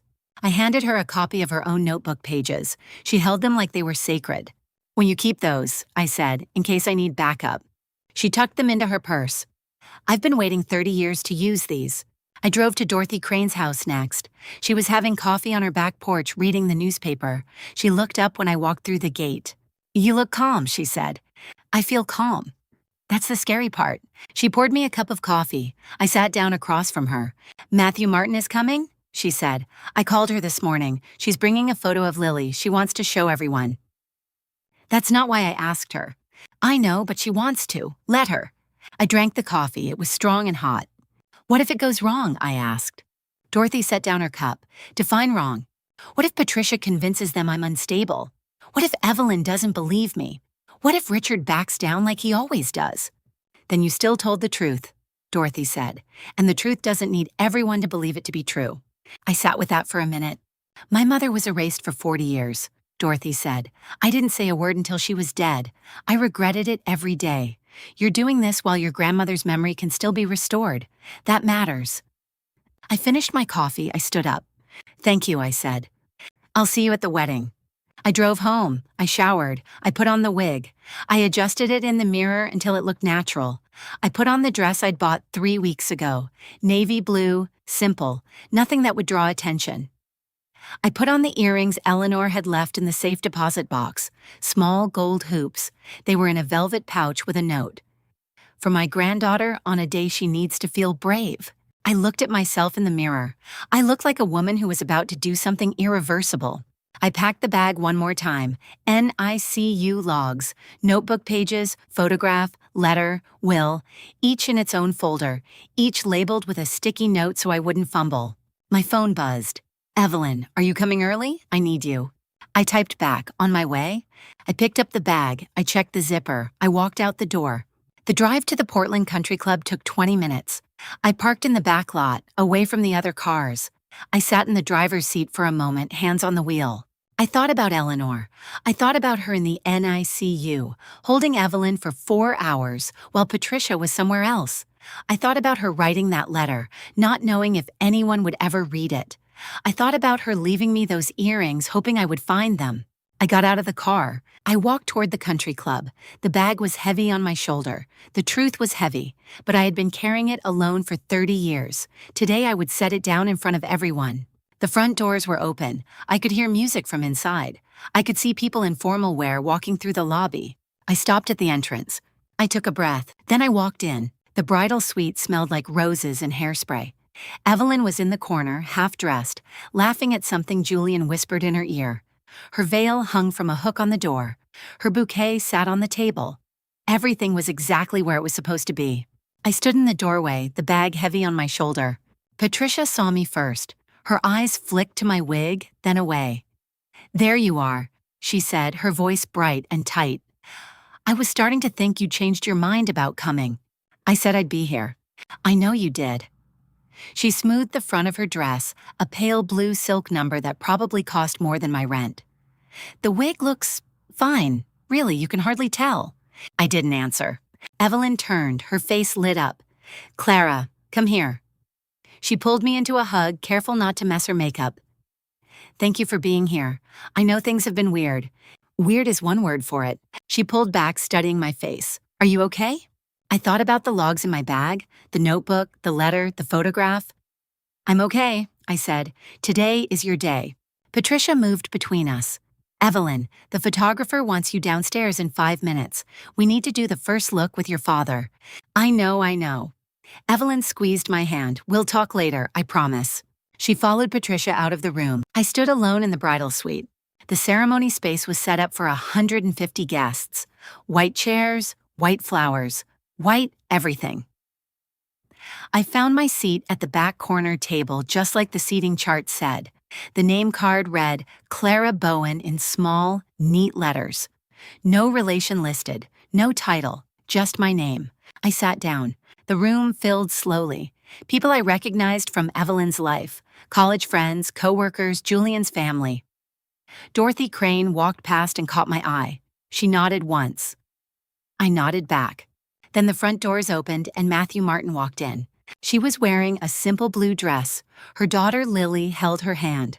Lily was 7 now, healthy, happy. I remembered her at 3 months old, blue in my hands, not breathing. I remembered the sound of her first gasp. Matthew scanned the room. She found me.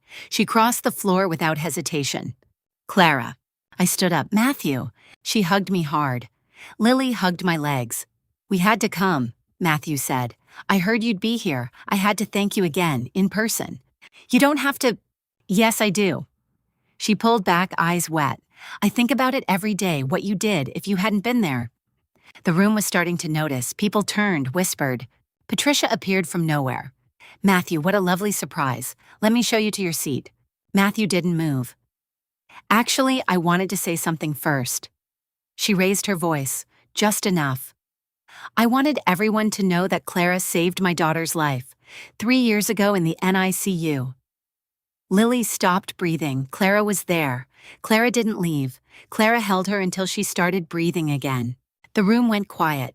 Patricia's smile froze. That's wonderful. What a hero.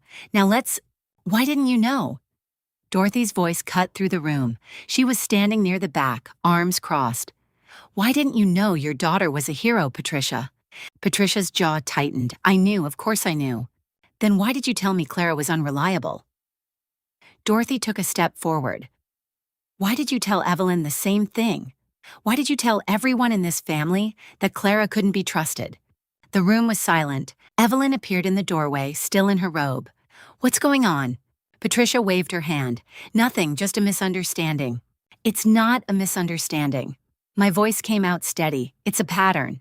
Evelyn looked at me. Clara? I reached into my bag. My hand found the folder. I need to tell you something, all of you. I pulled out the NICU logs, the notebook pages, the letter, the photograph. It's about Grandma Eleanor. It's about what Mom did to her and what she's been doing to me. Patricia's face went white. Clara, don't you dare. Don't I dare tell the truth? I held up the photograph. This is Grandma Eleanor holding you, Evelyn, in the NICU.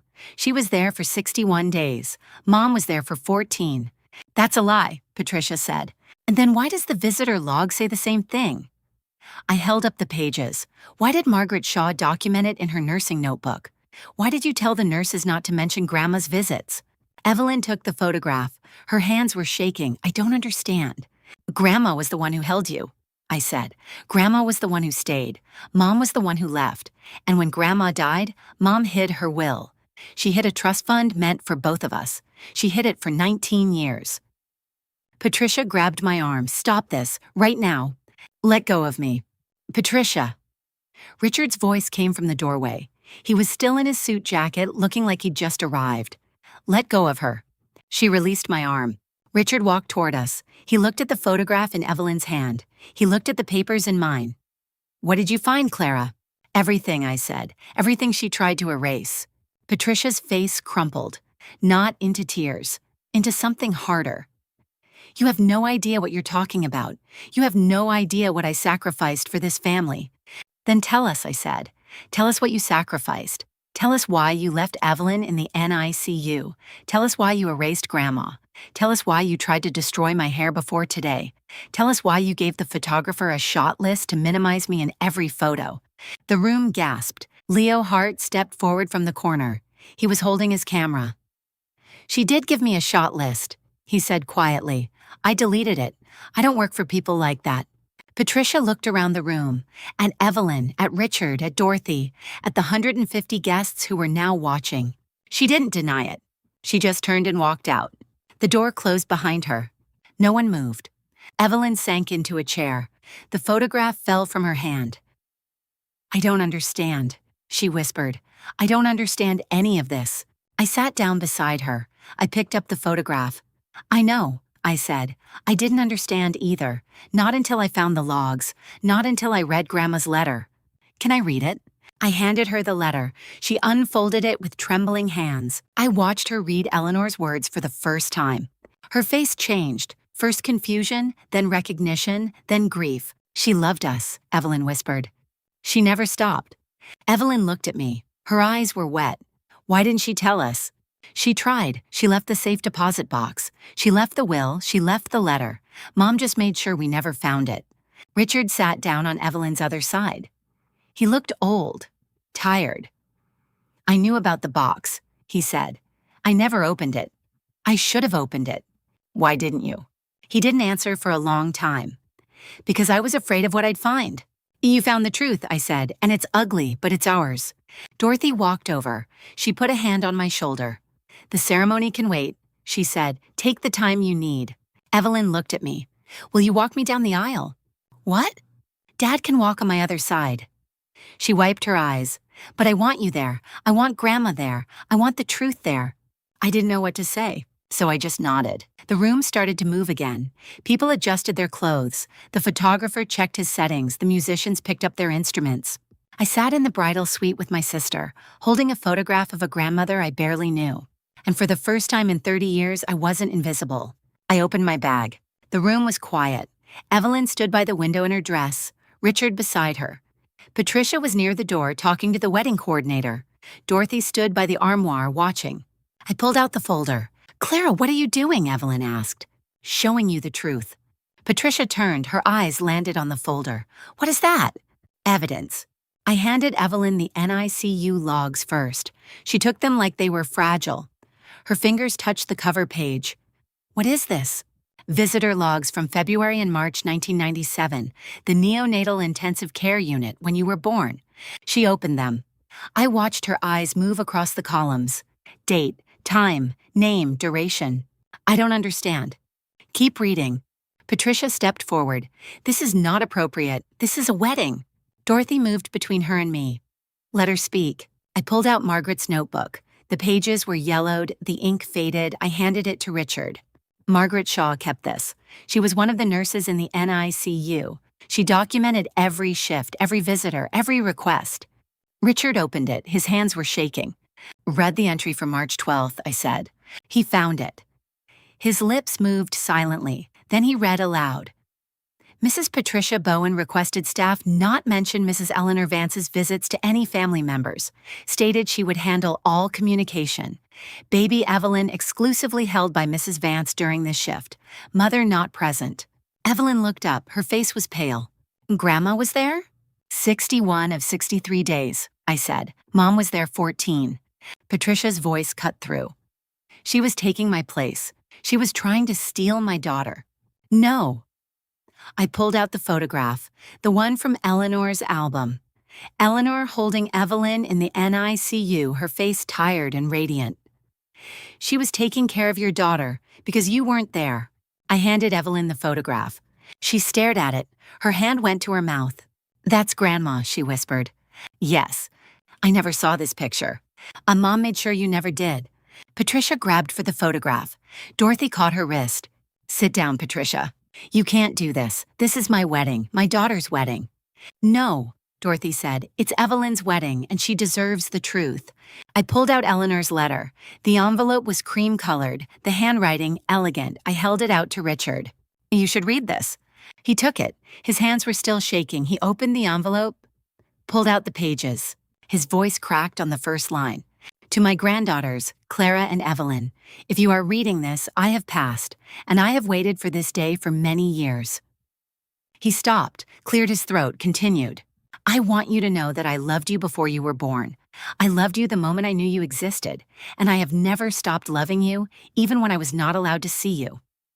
Evelyn made a sound, a small broken thing. Your mother asked me to stay away. She said it was better for the family. I agreed because I thought I was helping. I thought I was protecting you, but I never stopped watching. I never stopped hoping. Richard's voice broke again. He couldn't continue. I took the letter. I left you everything I had, not because I wanted to buy your love, but because I wanted you to know you were always in my heart. The will is in the safe deposit box. So are these photographs. So is this letter. I hope one day you will find them. I hope one day you will know me. The room was silent. I looked at Patricia. She was standing very still. Her face was a mask.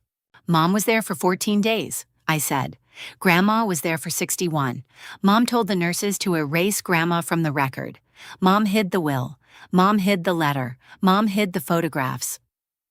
Patricia opened her mouth. Don't, I said. Don't lie, not anymore. I was protecting you. You were protecting yourself. Evelyn was crying, silent tears running down her face. She held the photograph against her chest. Why, she asked. Why would you do this? Patricia didn't answer. Grandma stayed, I said, every day. She held you, she fed you, she sang to you. Mom told everyone she never left your side. But she did. She left, and Grandma was the one who stayed. Richard sat down. He put his head in his hands. I knew, he said. His voice was muffled. I knew about the box. I never opened it. Why not? I asked. Because I knew what I'd find. I knew my mother loved those girls more than Patricia ever did, and I didn't want to face it. Evelyn looked at him. You knew? I suspected. And you never said anything? He looked up. His eyes were red. I was a coward. The door opened. Margaret Shaw stepped in. She was wearing a navy dress, her gray hair pinned back. She carried a small bag. Am I interrupting? No, I said. You're exactly on time. She walked over. She looked at the papers in Evelyn's hands. She looked at Patricia. I remember you, Margaret said. You told me to lie. Patricia's face went white. I told you to keep your mouth shut. You told me to erase your mother-in-law from the records. You told me she was a nuisance. You told me she was trying to steal your baby. She was. No.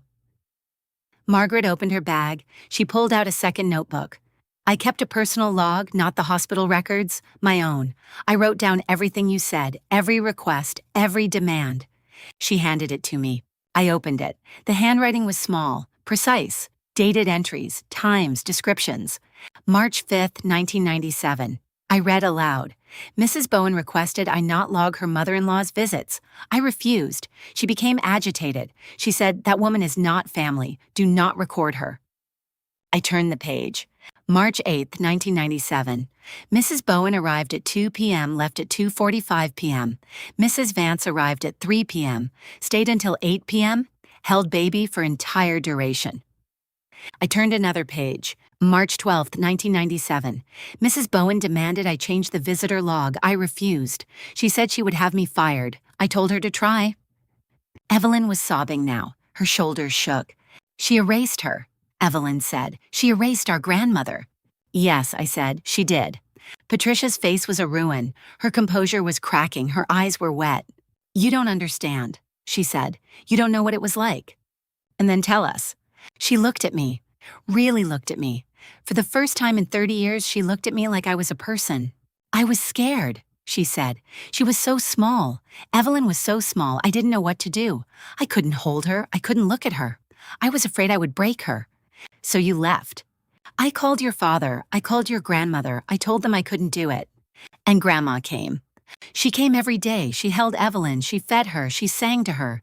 She did everything I couldn't do. And then you erased her. Patricia's voice dropped. Because she made me look like a failure. I stared at her. She loved you, I said. She loved Evelyn. She loved me. And you erased her because she made you feel bad about yourself? It's not that simple. It's exactly that simple. Evelyn stood up. Her dress rustled. She walked over to Patricia. Did you love her? Evelyn asked. Who? Grandma. Patricia didn't answer. Did you love her? I don't know. Evelyn nodded. She turned to me. I'm sorry, she said. I'm sorry I didn't see it. You couldn't see it. She made sure you couldn't. I see it now. She walked over to me. She held out the photograph. Keep this, she said. I have copies. I want you to have the original. I took it. I want to read the letter, she said, the whole thing tonight after the ceremony. I'll give it to you. She hugged me. Her arms were tight. Her body shook. I'm sorry, she whispered. I'm sorry for every time I didn't see you. I hugged her back. It's okay. It's not okay, but I'm going to try to make it right. Patricia stood alone. No one looked at her. Dorothy walked over to me. The ceremony can wait another 30 minutes. Take the time you need. Thank you. I looked at Richard. He was still sitting, his head in his hands. Dad. He looked up. Are you okay? No. Neither am I. He nodded. He stood up slowly. He walked over to Patricia. I'm going to ask you something, he said, and I need you to tell me the truth. She looked at him. Did you know about the will? She didn't answer. Did you know my mother left money for the girls? I knew. Did you hide it? I held it. That's the same thing. She didn't argue. Richard turned to me. I'm sorry I didn't open the box. I'm sorry I didn't ask questions. I'm sorry I let her do this. Dad, I failed you. I failed Evelyn. I failed my mother.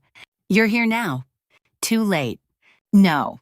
I walked over to him. Not too late. We're all still here. He looked at me. His eyes were wet. I don't deserve your forgiveness. Maybe not, but you're getting it anyway.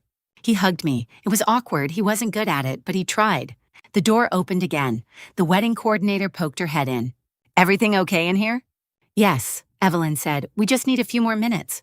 Take your time. The door closed. Evelyn looked at Patricia. I don't know what to say to you. You don't have to say anything. I know, but I want to say something. She took a breath. You're my mother. I love you, but I'm angry. I'm so angry I don't know what to do with it. I understand. Do you? Do you understand what you took from us? Patricia didn't answer. You took our grandmother. You took our history. You took our inheritance. You took our trust. I know. And I don't know if I can forgive you? Patricia nodded. Her face was empty. I think you should leave, Evelyn said. Evelyn, I think you should leave the wedding. Go home. I'll call you tomorrow, but I can't look at you right now. Patricia stood still for a moment, then she walked to the door. She paused. She looked back at me. You planned this, she said. I prepared for it. You wanted to destroy me. No, I wanted to be seen. She stared at me, then she walked out. The door closed behind her. The room was quiet. Evelyn sat down. She put her face in her hands. I sat beside her. What do I do now? She asked. You get married. I don't know if I can. Yes, you can. You love Julian. He loves you. That hasn't changed. She looked up. Her eyes were red. Will you stay with me? Until the end. She took my hand. I see you, she said. I see you now. I squeezed her hand. I know. The door clicked shut behind Patricia. The room held its breath. I stayed beside Evelyn, her hand still in mine. I need a minute, she whispered. I let go. She stood up and walked to the window. Julian moved toward her but stopped when she held up her hand. Dorothy Crane touched my arm. You did the right thing. Did I? Ask me tomorrow. Richard stood by the door, staring at the space where Patricia had been. His hands were shaking. I should have opened that box years ago. Yes, I said. You should have. He flinched. Good. The bridal suite door opened. Joseph Garcia, the officiant, stepped in. Is everything— No, Evelyn said without turning around. But we're going to proceed. 15 minutes. Joseph nodded and left. Evelyn turned. Her face was pale but composed. Clara, I need you to stand with me, not as maid of honor, as my sister. I've always been your sister. I know, I just didn't see it. She walked to me. She took both my hands. After the ceremony, I want to know everything, the whole story, every detail. Are you sure? I need to know what she took from us, from you, from Grandma. I nodded. The door opened again. Margaret Shaw stepped in, her notebook tucked under her arm. I heard shouting. Is everyone all right? Patricia left, I said. Good. Evelyn blinked. Margaret, I was one of your NICU nurses, Evelyn. I held you when your mother wasn't there, which was most of the time. Evelyn's face crumpled. You knew my grandmother? Eleanor was the kindest woman I've ever met. She sang to you every night. She knew your feeding schedule by heart. She kept a list of your weight gains in the margins of her Bible. Can you tell me about her? Someday, right now you have a wedding. Evelyn straightened her dress. She looked at me. Fix my veil? I stepped behind her. The veil was simple, delicate lace. I adjusted the comb, smoothed the fabric. There. She turned. Thank you. For what? For seeing what I couldn't. The door opened again. Julian's father poked his head in. 5 minutes. Evelyn took a breath. Let's do this. The ceremony space had been transformed while we were inside. White flowers, soft lighting, chairs filled with guests who didn't know what had happened in the bridal suite. We lined up at the back. Evelyn first, then me, then the flower girl who had no idea anything was wrong. The music started. Evelyn walked. I watched her. She moved slowly, deliberately. She looked at Julian, who was crying, before she reached him. I followed. I kept my eyes forward. When I reached the front, I stood beside Evelyn. Patricia's seat was empty. Richard sat in the front row, alone. He looked small. Joseph began, "Dearly beloved." The ceremony was short. Evelyn's voice shook when she said her vows. Julian's didn't. He held her hands and spoke like he'd been waiting his whole life. "I promise to always see you," he said. "Not just the version you show the world. All of you." Evelyn cried. I cried. Margaret handed me a tissue. When Joseph said, "I now pronounce you," the room exhaled. Julian kissed Evelyn. They turned to walk back down the aisle. I followed. At the reception, the energy was strange. People whispered. They looked at me. Some looked away. I found my assigned table. Back corner, distant cousins, the seating chart Patricia had made. I sat down. A cousin I didn't recognize leaned over. "Is it true about your mother?" "Which part?" "The part about your grandmother." "Yes. I'm sorry." "Thank you." The cousin didn't say anything else. Dorothy Crane appeared at my elbow. "Come sit with us." "I'm fine here." "You're not. Come." She took my arm. I let her lead me to the Crane family table. Beatrice Crane, Julian's mother, stood when I arrived. "Clara," she pulled out a chair. "Sit." I sat. Beatrice sat beside me. "I want to apologize." "For what?" "For believing Patricia. When she said you were difficult, that you were jealous of Evelyn, that you made things up." "When did she say that?" "At the engagement dinner. She told me you had a history of creating drama." I believed her. "Why are you telling me this?" "Because I was wrong, and I want you to know I see that now." I didn't know what to say, so I nodded. The food came. I ate without tasting. People came to the table. Some hugged me, some just touched my shoulder. One woman I didn't know handed me a napkin with a phone number written on it. "My sister is a therapist," she said. "She specializes in family trauma. Call her." "Thank you." "She'll see you pro bono." "Thank you." The woman left. Dorothy leaned in. "That's the third referral you've gotten tonight." I noticed. "People are paying attention, Clara. They see you." I looked around the room. Evelyn was dancing with Julian. She was laughing, real laughing. "She's going to be okay," Dorothy said. "I hope so." "She has a good husband, and she has you. She has a lot to process." "So do you." The music changed, a slow song. Couples moved to the floor. Julian's father approached the microphone. "I'd like to say a few words." The room quieted. "I've known Evelyn for 3 years. I thought I knew her family. Tonight, I learned I didn't." He paused. "But I know Evelyn, and I know Julian, and I know that love survives hard truths." He looked at me. "I also know that Clara Bowen is the bravest person in this room, and I'm honored to call her family." People clapped. I didn't know where to look. Julian's father raised his glass. "To Clara." "To Clara," the room echoed. I sat still. Dorothy touched my arm. "Drink your wine." I drank.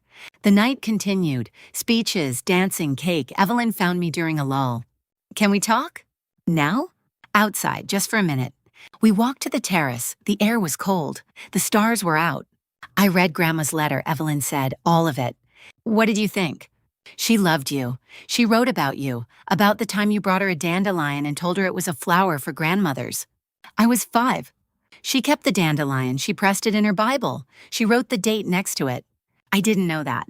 "She knew," Evelyn said. "She knew Mom would do this." "Did she write that?" "Not directly, but she wrote, 'I fear Patricia will not share me with them. I hope they find me anyway.'"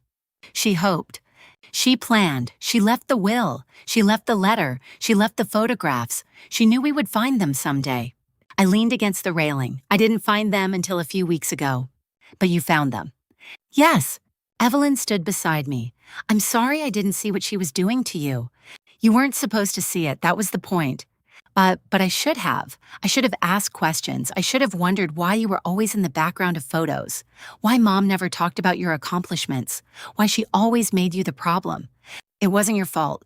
It wasn't yours either. I looked at her. No, it wasn't. We stood in silence for a moment. Can I ask you something? Evelyn said. Anything. Did you ever hate me? No, never. I was jealous, I was hurt, I was angry, but I never hated you. You were my sister. I didn't act like one. You didn't know. I know now. She hugged me tight, real. I want to do better, she said. Then do better. I will. We went back inside. The reception was winding down. People were gathering coats, saying goodbyes. Richard found me by the coat check. Can I drive you home? I have my car. Can we talk tomorrow? What about? Your mother, the will, everything. There's nothing to talk about. The evidence is with David Torres. He'll handle it. Clara, I'm not doing this tonight, Dad. He looked at me. His eyes were wet. I failed you. Yes, you did. I want to make it right. Then start tomorrow, not tonight. I took my coat. I walked to my car. I drove home. My apartment was dark, quiet. I sat on the couch without turning on the lights. My phone buzzed. Evelyn. Made it to the hotel. Julian says thank you. I say I love you. I typed back, I love you too. Another buzz. Unknown number. This is Matthew Martin. I just wanted to say I'm proud of you. Lily is too. I put the phone down. I sat in the dark for a long time.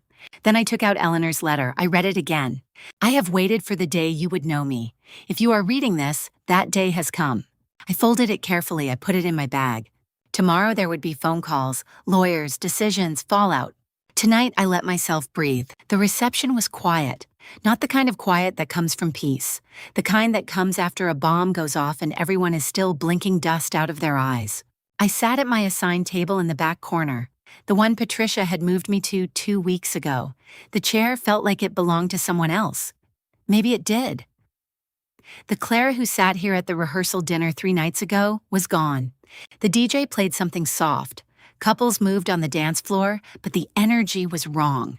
People kept glancing toward the head table where Evelyn sat with Julian, her face pale, her smile brittle. Richard sat 2 tables away, staring at his hands. Patricia's chair was empty. She'd left 40 minutes ago. Migraine, she said. I didn't believe her. A server placed a plate in front of me. I looked at it. I couldn't remember what I'd ordered. You gonna eat that? I looked up. A woman I didn't recognize stood beside my table. 40s, gray-streaked hair, a name tag that said Aunt Linda, Craneside. I don't know, I said. She pulled out the chair across from me. I'm Linda, Julian's aunt. I sat through that whole thing in the bridal suite. I waited. That took guts, she said, and what you did. I didn't know how to answer that. I had a sister like your mother, she said. Took me 30 years to cut her off. I wish I'd done it at a wedding. Would have saved a lot of therapy. She smiled. It was small but real. Eat something, she said. You're going to need your strength. She stood and walked away. I picked up my fork. The food was cold. I ate it anyway. 20 minutes later, Leo Hart found me. He was still carrying his camera. He set it on the table and sat down without asking. I need to tell you something, he said. I put down my fork. Your mother gave me a shot list this morning, he said, before the ceremony. A shot list. Standard thing for weddings. Family wants certain combinations. Bride and groom, bride and parents. That's normal. He paused. Yours wasn't normal. I waited. She had me remove you from every family grouping. No photos of you with Evelyn. No photos of you with your father. No photos of you alone. She said you'd had a hair incident and didn't want to be documented. I felt something cold settle in my chest. I deleted it, he said. The shot list. I deleted it before I took a single photo. Why are you telling me this? Because I don't work for people who do that. He pulled a card from his pocket and slid it across the table. I'd like to photograph you properly sometime, if you're interested. I looked at the card. Leo Hart Photography, Portland, Maine. Thank you, I said. He nodded. He picked up his camera and walked away. I put the card in my bag next to Eleanor's letter. Dorothy Crane found me next. She didn't sit. She stood at the edge of my table, her purse clutched in both hands. Julian's mother wants to apologize, she said. She's too ashamed to do it in person tonight. She asked me to tell you she believes you now. Okay. She also asked me to tell you that Patricia called her 3 times this evening, left messages, said you were having a breakdown, said the evidence was fabricated. Fabricated. Yes. Dorothy's jaw tightened. I told her I watched you pull those documents out of your bag myself. I told her I saw Margaret's notebook. I told her I read Eleanor's letter. Did she believe you? No, but that's not my problem. She reached into her purse and pulled out a business card. This is my attorney. David Torres already has your case, but if you need someone local to handle the estate filing, this woman is excellent. I took the card. Thank you. She erased you for 30 years, Dorothy said. Tonight, you took yourself back. Don't let anyone tell you that was wrong. She left before I could respond. My phone buzzed. Patricia, you have destroyed this family. I hope you're happy. I stared at the screen. My thumb hovered over the keyboard. I put the phone down without responding. The reception wound down slowly. People left in 2s and 3s. Some stopped at my table on the way out. A cousin I hadn't seen in 5 years squeezed my shoulder. A friend of Evelyn's from college said, "I'm sorry I didn't see it sooner." An older man I didn't recognize shook my hand and said, "Your grandmother would be proud." I didn't know what to do with any of it. Margaret Shaw found me at the coat check. "You did good," she said. "I feel terrible." "That's normal." She pulled on her coat. "The truth hurts, Clara. It's supposed to, but it also sets things free." "Does it?" "It will." She hugged me. It was brief, firm, warm. "Call me tomorrow. We'll figure out what comes next." She walked out into the night. I stood alone in the empty lobby. I drove home in silence. My apartment was dark. I didn't turn on the lights. I sat on the couch, still in my dress, my bag beside me. I took out Patricia's text and read it again. "You have destroyed this family. I hope you're happy." I typed, "I'm not happy, I'm relieved, there's a difference." I sent it before I could change my mind. Then I turned off my phone. I sat in the dark for a long time. The weight of the day pressed down on me. The bridal suite, Evelyn's face, Richard's voice breaking as he read Eleanor's letter, Patricia's silence. But underneath the weight, something else. A small space, empty, clean, like a wound that had finally been drained. I lay down on the couch. I didn't change clothes. I didn't brush my teeth. I closed my eyes.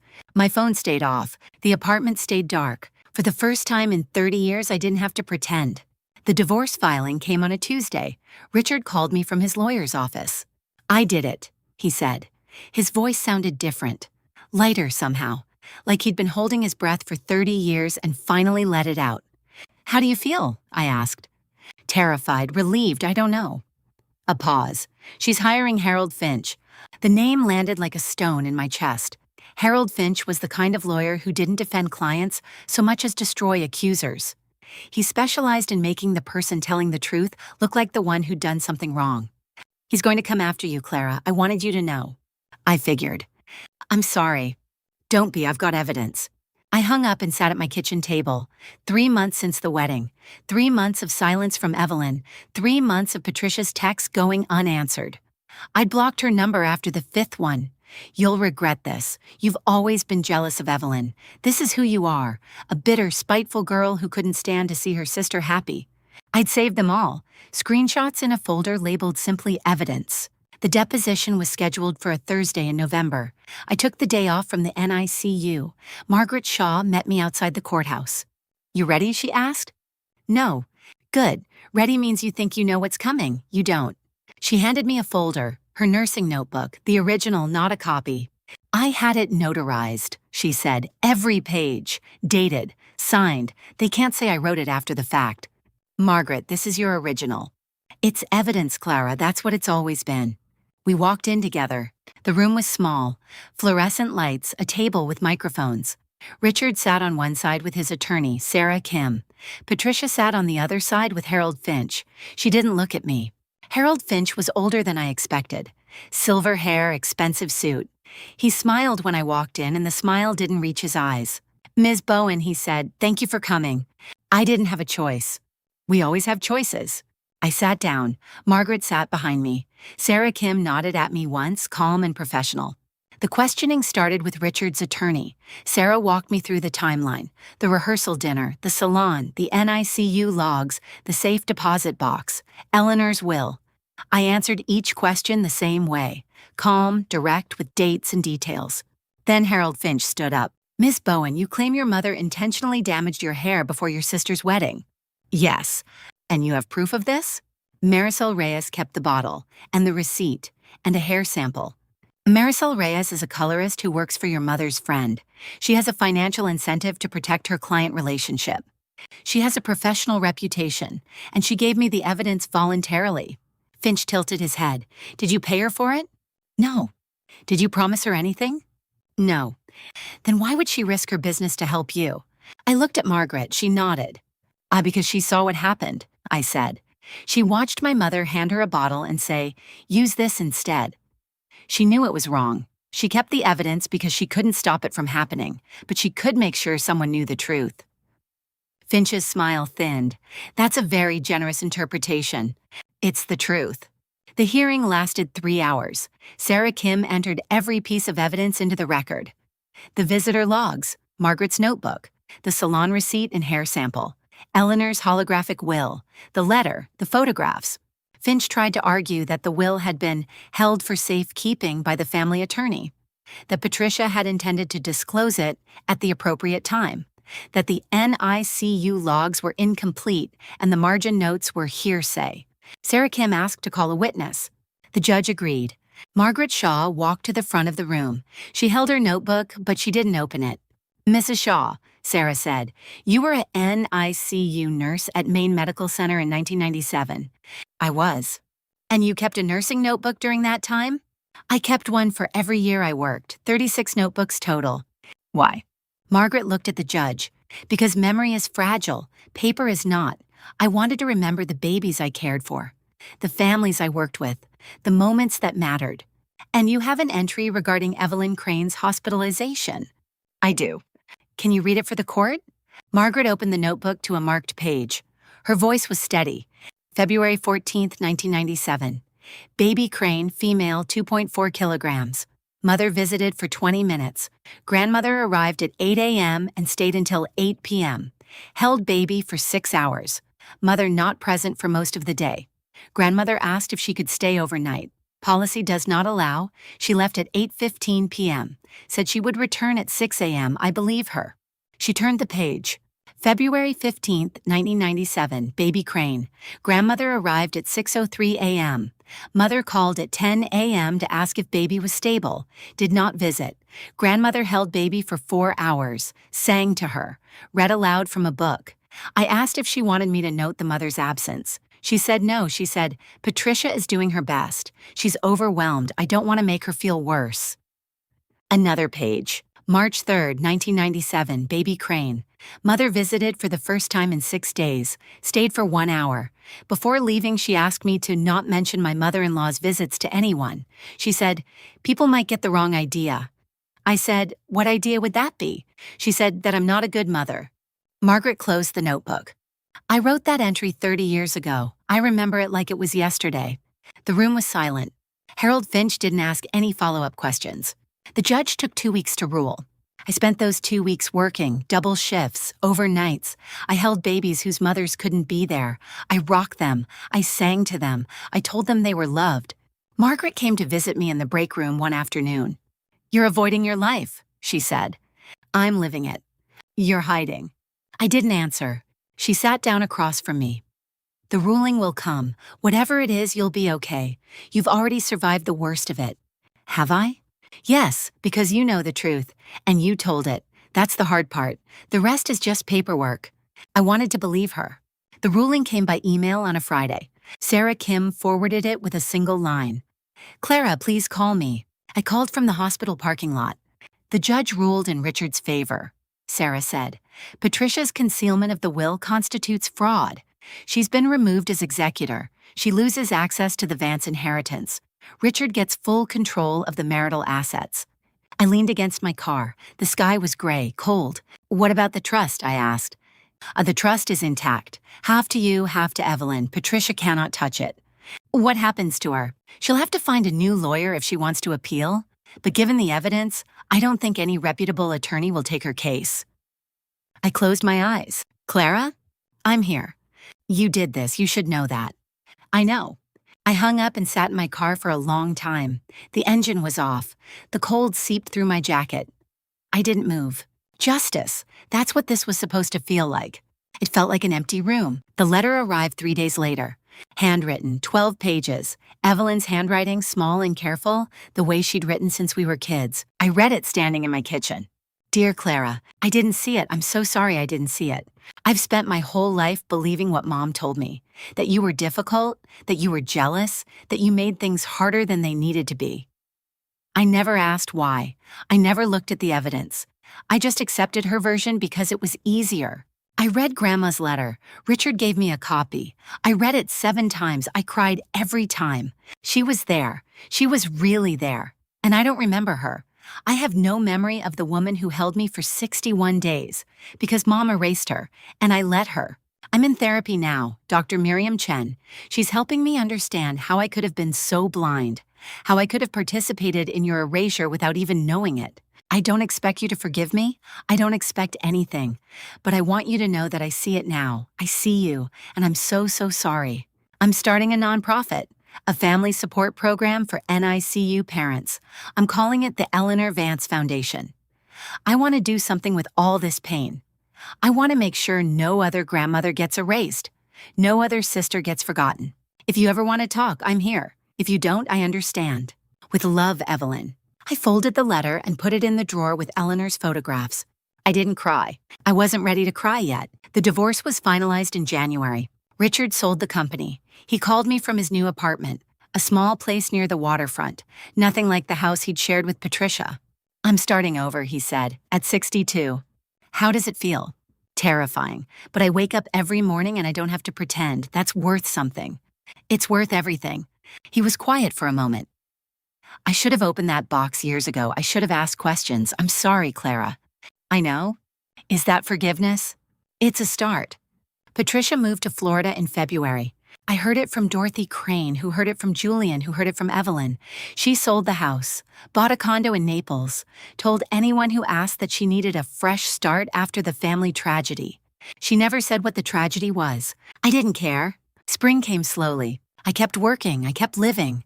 I started going to coffee with Margaret once a week. I had lunch with Dorothy. I answered Evelyn's letters, short at first, then longer. I didn't call her. I wasn't ready. But I wrote back. I'm not ready to see you, but I'm glad you're getting help. I'm glad you're starting the foundation. Grandma would be proud. I'll let you know when I'm ready for more. Oh, Clara. The Eleanor Vance Foundation held its first fundraiser in April. I didn't go. Evelyn understood. But I sent a check. $5,000, half of my first distribution from the trust. I wrote in the memo line, for the grandmother who stayed. One night, late, I sat on my couch with Eleanor's photograph album. I turned the pages slowly. There she was, holding Evelyn, smiling at the camera, wearing the same cardigan I'd seen in the only photograph my mother had ever allowed in the house. Except in that one, Eleanor had been cropped out. Just Evelyn in a nurse's arms. I traced her face with my finger. I know you now, I whispered. I'm sorry it took so long. The apartment was quiet. I closed the album and put it on the shelf next to my nursing textbooks. Then I went to sleep. The University of Southern Maine campus looked different in September. The leaves were just beginning to turn, and the air had that crisp edge that meant fall was finally coming. I parked in the visitor lot and sat in my car for a long moment, watching students walk past with backpacks and coffee cups. I hadn't been on a college campus since I graduated nursing school. That day, my mother hadn't come. She'd had a headache. Evelyn had sent flowers, though. I still had the dried arrangement somewhere in a box. I got out of the car and walked toward the student center. The ceremony was in a small auditorium on the second floor. I arrived early, which was habit. Margaret Shaw was already there, sitting in the front row next to a woman I didn't recognize. She saw me and waved. Clara! She stood and hugged me. You look good. Thanks, so do you. She did. Margaret had retired from the hospital last spring, and retirement agreed with her. She'd stopped dyeing her gray hair, and it made her look softer somehow. This is my daughter, Rachel, Margaret said, gesturing to the woman beside her. We shook hands. Your mother talks about you all the time, I said.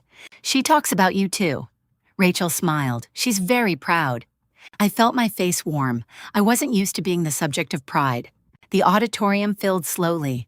nursing faculty, foundation board members, a few students. I saw Richard in the third row, sitting alone. He'd lost weight over the summer. The divorce had been final in June, and he'd sold the company in July. He called me every Sunday now. We were learning how to be family in a new way. I sat next to him. "Hi, Dad." "Clara," he patted my hand. "You ready?" "I think so." He'd helped endow the scholarship, sold some of the assets from the house, and written a check for $100,000. It was the first time I'd ever seen him take a stand without my mother's approval. The Dean of Nursing stepped to the podium. "Good afternoon and welcome to the first annual Eleanor Vance Memorial Scholarship Ceremony." I closed my eyes for a moment. Eleanor Vance, my grandmother, the woman who held Evelyn for 4 hours while my mother was nowhere to be found. The woman who visited 61 out of 63 days. The woman whose love had been erased for 30 years. And now her name was spoken aloud in a room full of strangers. The dean explained the scholarship's purpose, supporting nursing students from low-income families who demonstrated exceptional commitment to patient care.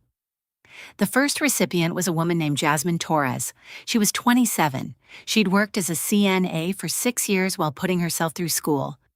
Her mother had died of cancer when Jasmine was 16, and she decided to become a nurse after watching the hospice nurses care for her mother in their final weeks together. Jasmine walked to the podium. She was small and nervous, but her voice was steady.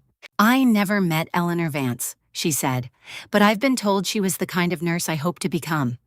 The kind who stays, who doesn't leave when it gets hard, who holds a baby for 4 hours because no one else is there." I felt tears prick my eyes. This scholarship means I can finish my degree without working double shifts. It means I can be present for my patients the way she was present for her granddaughter. I hope to honor her memory by being the nurse she was. The room applauded. I clapped until my hands hurt. The dean called me to the podium. I'd written a speech. I'd practiced it in my apartment. But standing there, looking at the faces in the audience, I set the paper aside. "Eleanor Vance was my grandmother," I said. "I barely knew her. She died when I was 8 years old. For most of my life, I was told she wasn't important, that she wasn't present, that she didn't matter." I paused. That was a lie. The room was quiet. She was present. She mattered. She was the one who stayed with my sister in the NICU when no one else did. She was the one who left me a letter and a photograph album and a trust fund that my mother hid for 19 years. I looked at Jasmine. "Jasmine, you're going to be a wonderful nurse, not because of this scholarship, but because you already have the thing that can't be taught. You know what it means to care for someone when no one is watching. That's what my grandmother did. That's what I try to do every day." I stepped back from the podium. The applause was warm. I sat down next to Richard, and he squeezed my hand. After the ceremony, there was a reception in the lobby. Cookies and punch and small talk. I stood near the window, watching people mingle. Margaret came over. "That was beautiful, Clara." "Thank you." "Your grandmother would have cried." "I think I might cry." She laughed and hugged me again. "I'll see you at the hospital next week?" "I'll be there." She walked away with her daughter, and I turned back to the window. That's when I saw Evelyn. She was standing near the door holding a small bouquet of white roses. She looked different. Her hair was shorter. She wasn't wearing makeup. She looked nervous in a way I'd never seen her look before. We hadn't spoken in person since the wedding. She'd written 12 pages. I'd read them twice. I'd written back. Short at first, then longer. But we hadn't been in the same room. She walked toward me slowly. "Hi, Clara." "Hi, Evelyn." She held out the flowers. I didn't know what to bring. Roses seemed right. I took them. White roses, the same flowers that had been on Eleanor's grave. "Thank you." We stood there for a moment, the space between us full of everything unsaid. "Your speech was beautiful," Evelyn said. I heard some of it from the back. "You came." "Of course I came." She looked down at her hands. She was my grandmother, too. I nodded. "Do you think she would forgive me?" Evelyn asked. Her voice cracked. "For not knowing, for not seeing, for believing Mom all those years?" I thought about Eleanor's letter, the one I'd read so many times I had it memorized. "I have waited for the day you would know me. If you are reading this, that day has come." "I think she would want us to try," I said. Evelyn looked up. Her eyes were wet. "Can we try?" she asked. I know it won't be easy, but can we try?" I looked at her, my little sister, the one I'd resented and loved in equal measure for 30 years, the one who hadn't known, the one who was trying now. Yeah, I said, we can try. She stepped forward. I stepped forward. We hugged. It was brief, uncertain, but real. When we pulled apart, Evelyn wiped her eyes. I started the foundation, the NICU Family Support Program. We've got 15 families enrolled so far. I know, I got your emails. I didn't know if you were reading them. I was. She smiled, small, tentative. I named the family room after Grandma, the Eleanor Vance family room. I hope that's okay. I felt my throat tighten. It's perfect. We stood there for a moment longer, and then Evelyn glanced at her watch. I should go. Julian's waiting in the car, but I wanted to be here. I wanted to see you. I'm glad you came. She hesitated. Can I call you next week? Yeah, you can call. She nodded and turned to leave. At the door, she looked back. I love you, Clara. I hadn't heard those words from her in years. I love you too, Evelyn. She smiled and walked out the door. I stood there holding the white roses until the reception ended and the room emptied. Richard found me by the window. You okay? Yeah, I think I am. Want to get dinner? Not tonight. I have a shift. He nodded. He understood. He was learning. I drove home and changed into my scrubs. I put the white roses in a vase on my kitchen counter. Then I drove to the hospital. The NICU was quiet when I arrived. The night shift was settling in. I signed in and walked to the locker room. There was a new photograph on my locker. Someone had taped it there. It was a picture of Eleanor, the one from the album. The one where she was holding Evelyn in the NICU, smiling at the camera. Someone had written underneath it in marker, "The nurse who stayed." I touched the photograph with my fingertips. "Thank you, Grandma," I whispered. Then I opened my locker, put on my badge, and went to work. My first patient of the night was a baby girl named Lily. She was 3 days old, born at 32 weeks. She weighed 4 pounds, 2 ounces. Her mother was a teenager named Maria who sat in the corner of the room, looking terrified. I introduced myself. I explained the monitors. I showed Maria how to do skin-to-skin care. "Can I hold her?" Maria asked. "Of course, that's exactly what she needs." I helped Maria settle into the chair. I placed Lily on her chest, skin to skin. The baby's heart rate stabilized. Her oxygen saturation improved. Maria started to cry. "She's going to be okay," I said. "You're doing great." "I'm so scared," Maria whispered. "I know, but you're here. You're staying. That's the most important thing." I thought of Eleanor, 61 out of 63 days. I thought of Evelyn learning to see. I thought of Jasmine Torres, who had become a nurse because someone else had been a nurse first. I checked the monitors. Lily was stable. I sat down in the chair next to Maria and stayed. Sometimes the truth takes years to speak, but when it finally does, it changes everything. I stayed until the sun came up. I held babies. I comforted mothers. I charted and checked and monitored and cared. At 7 in the morning, I walked out of the NICU and into the parking lot. The sky was pink and orange. The air was cool. I got in my car and sat for a moment. Then I drove home, took a shower, and went to sleep. The next day, I would call Evelyn. We would talk for an hour. She would tell me about the foundation. I would tell her about Lily. We would both cry. But that night I slept. And for the first time in a long time, I didn't dream about the past.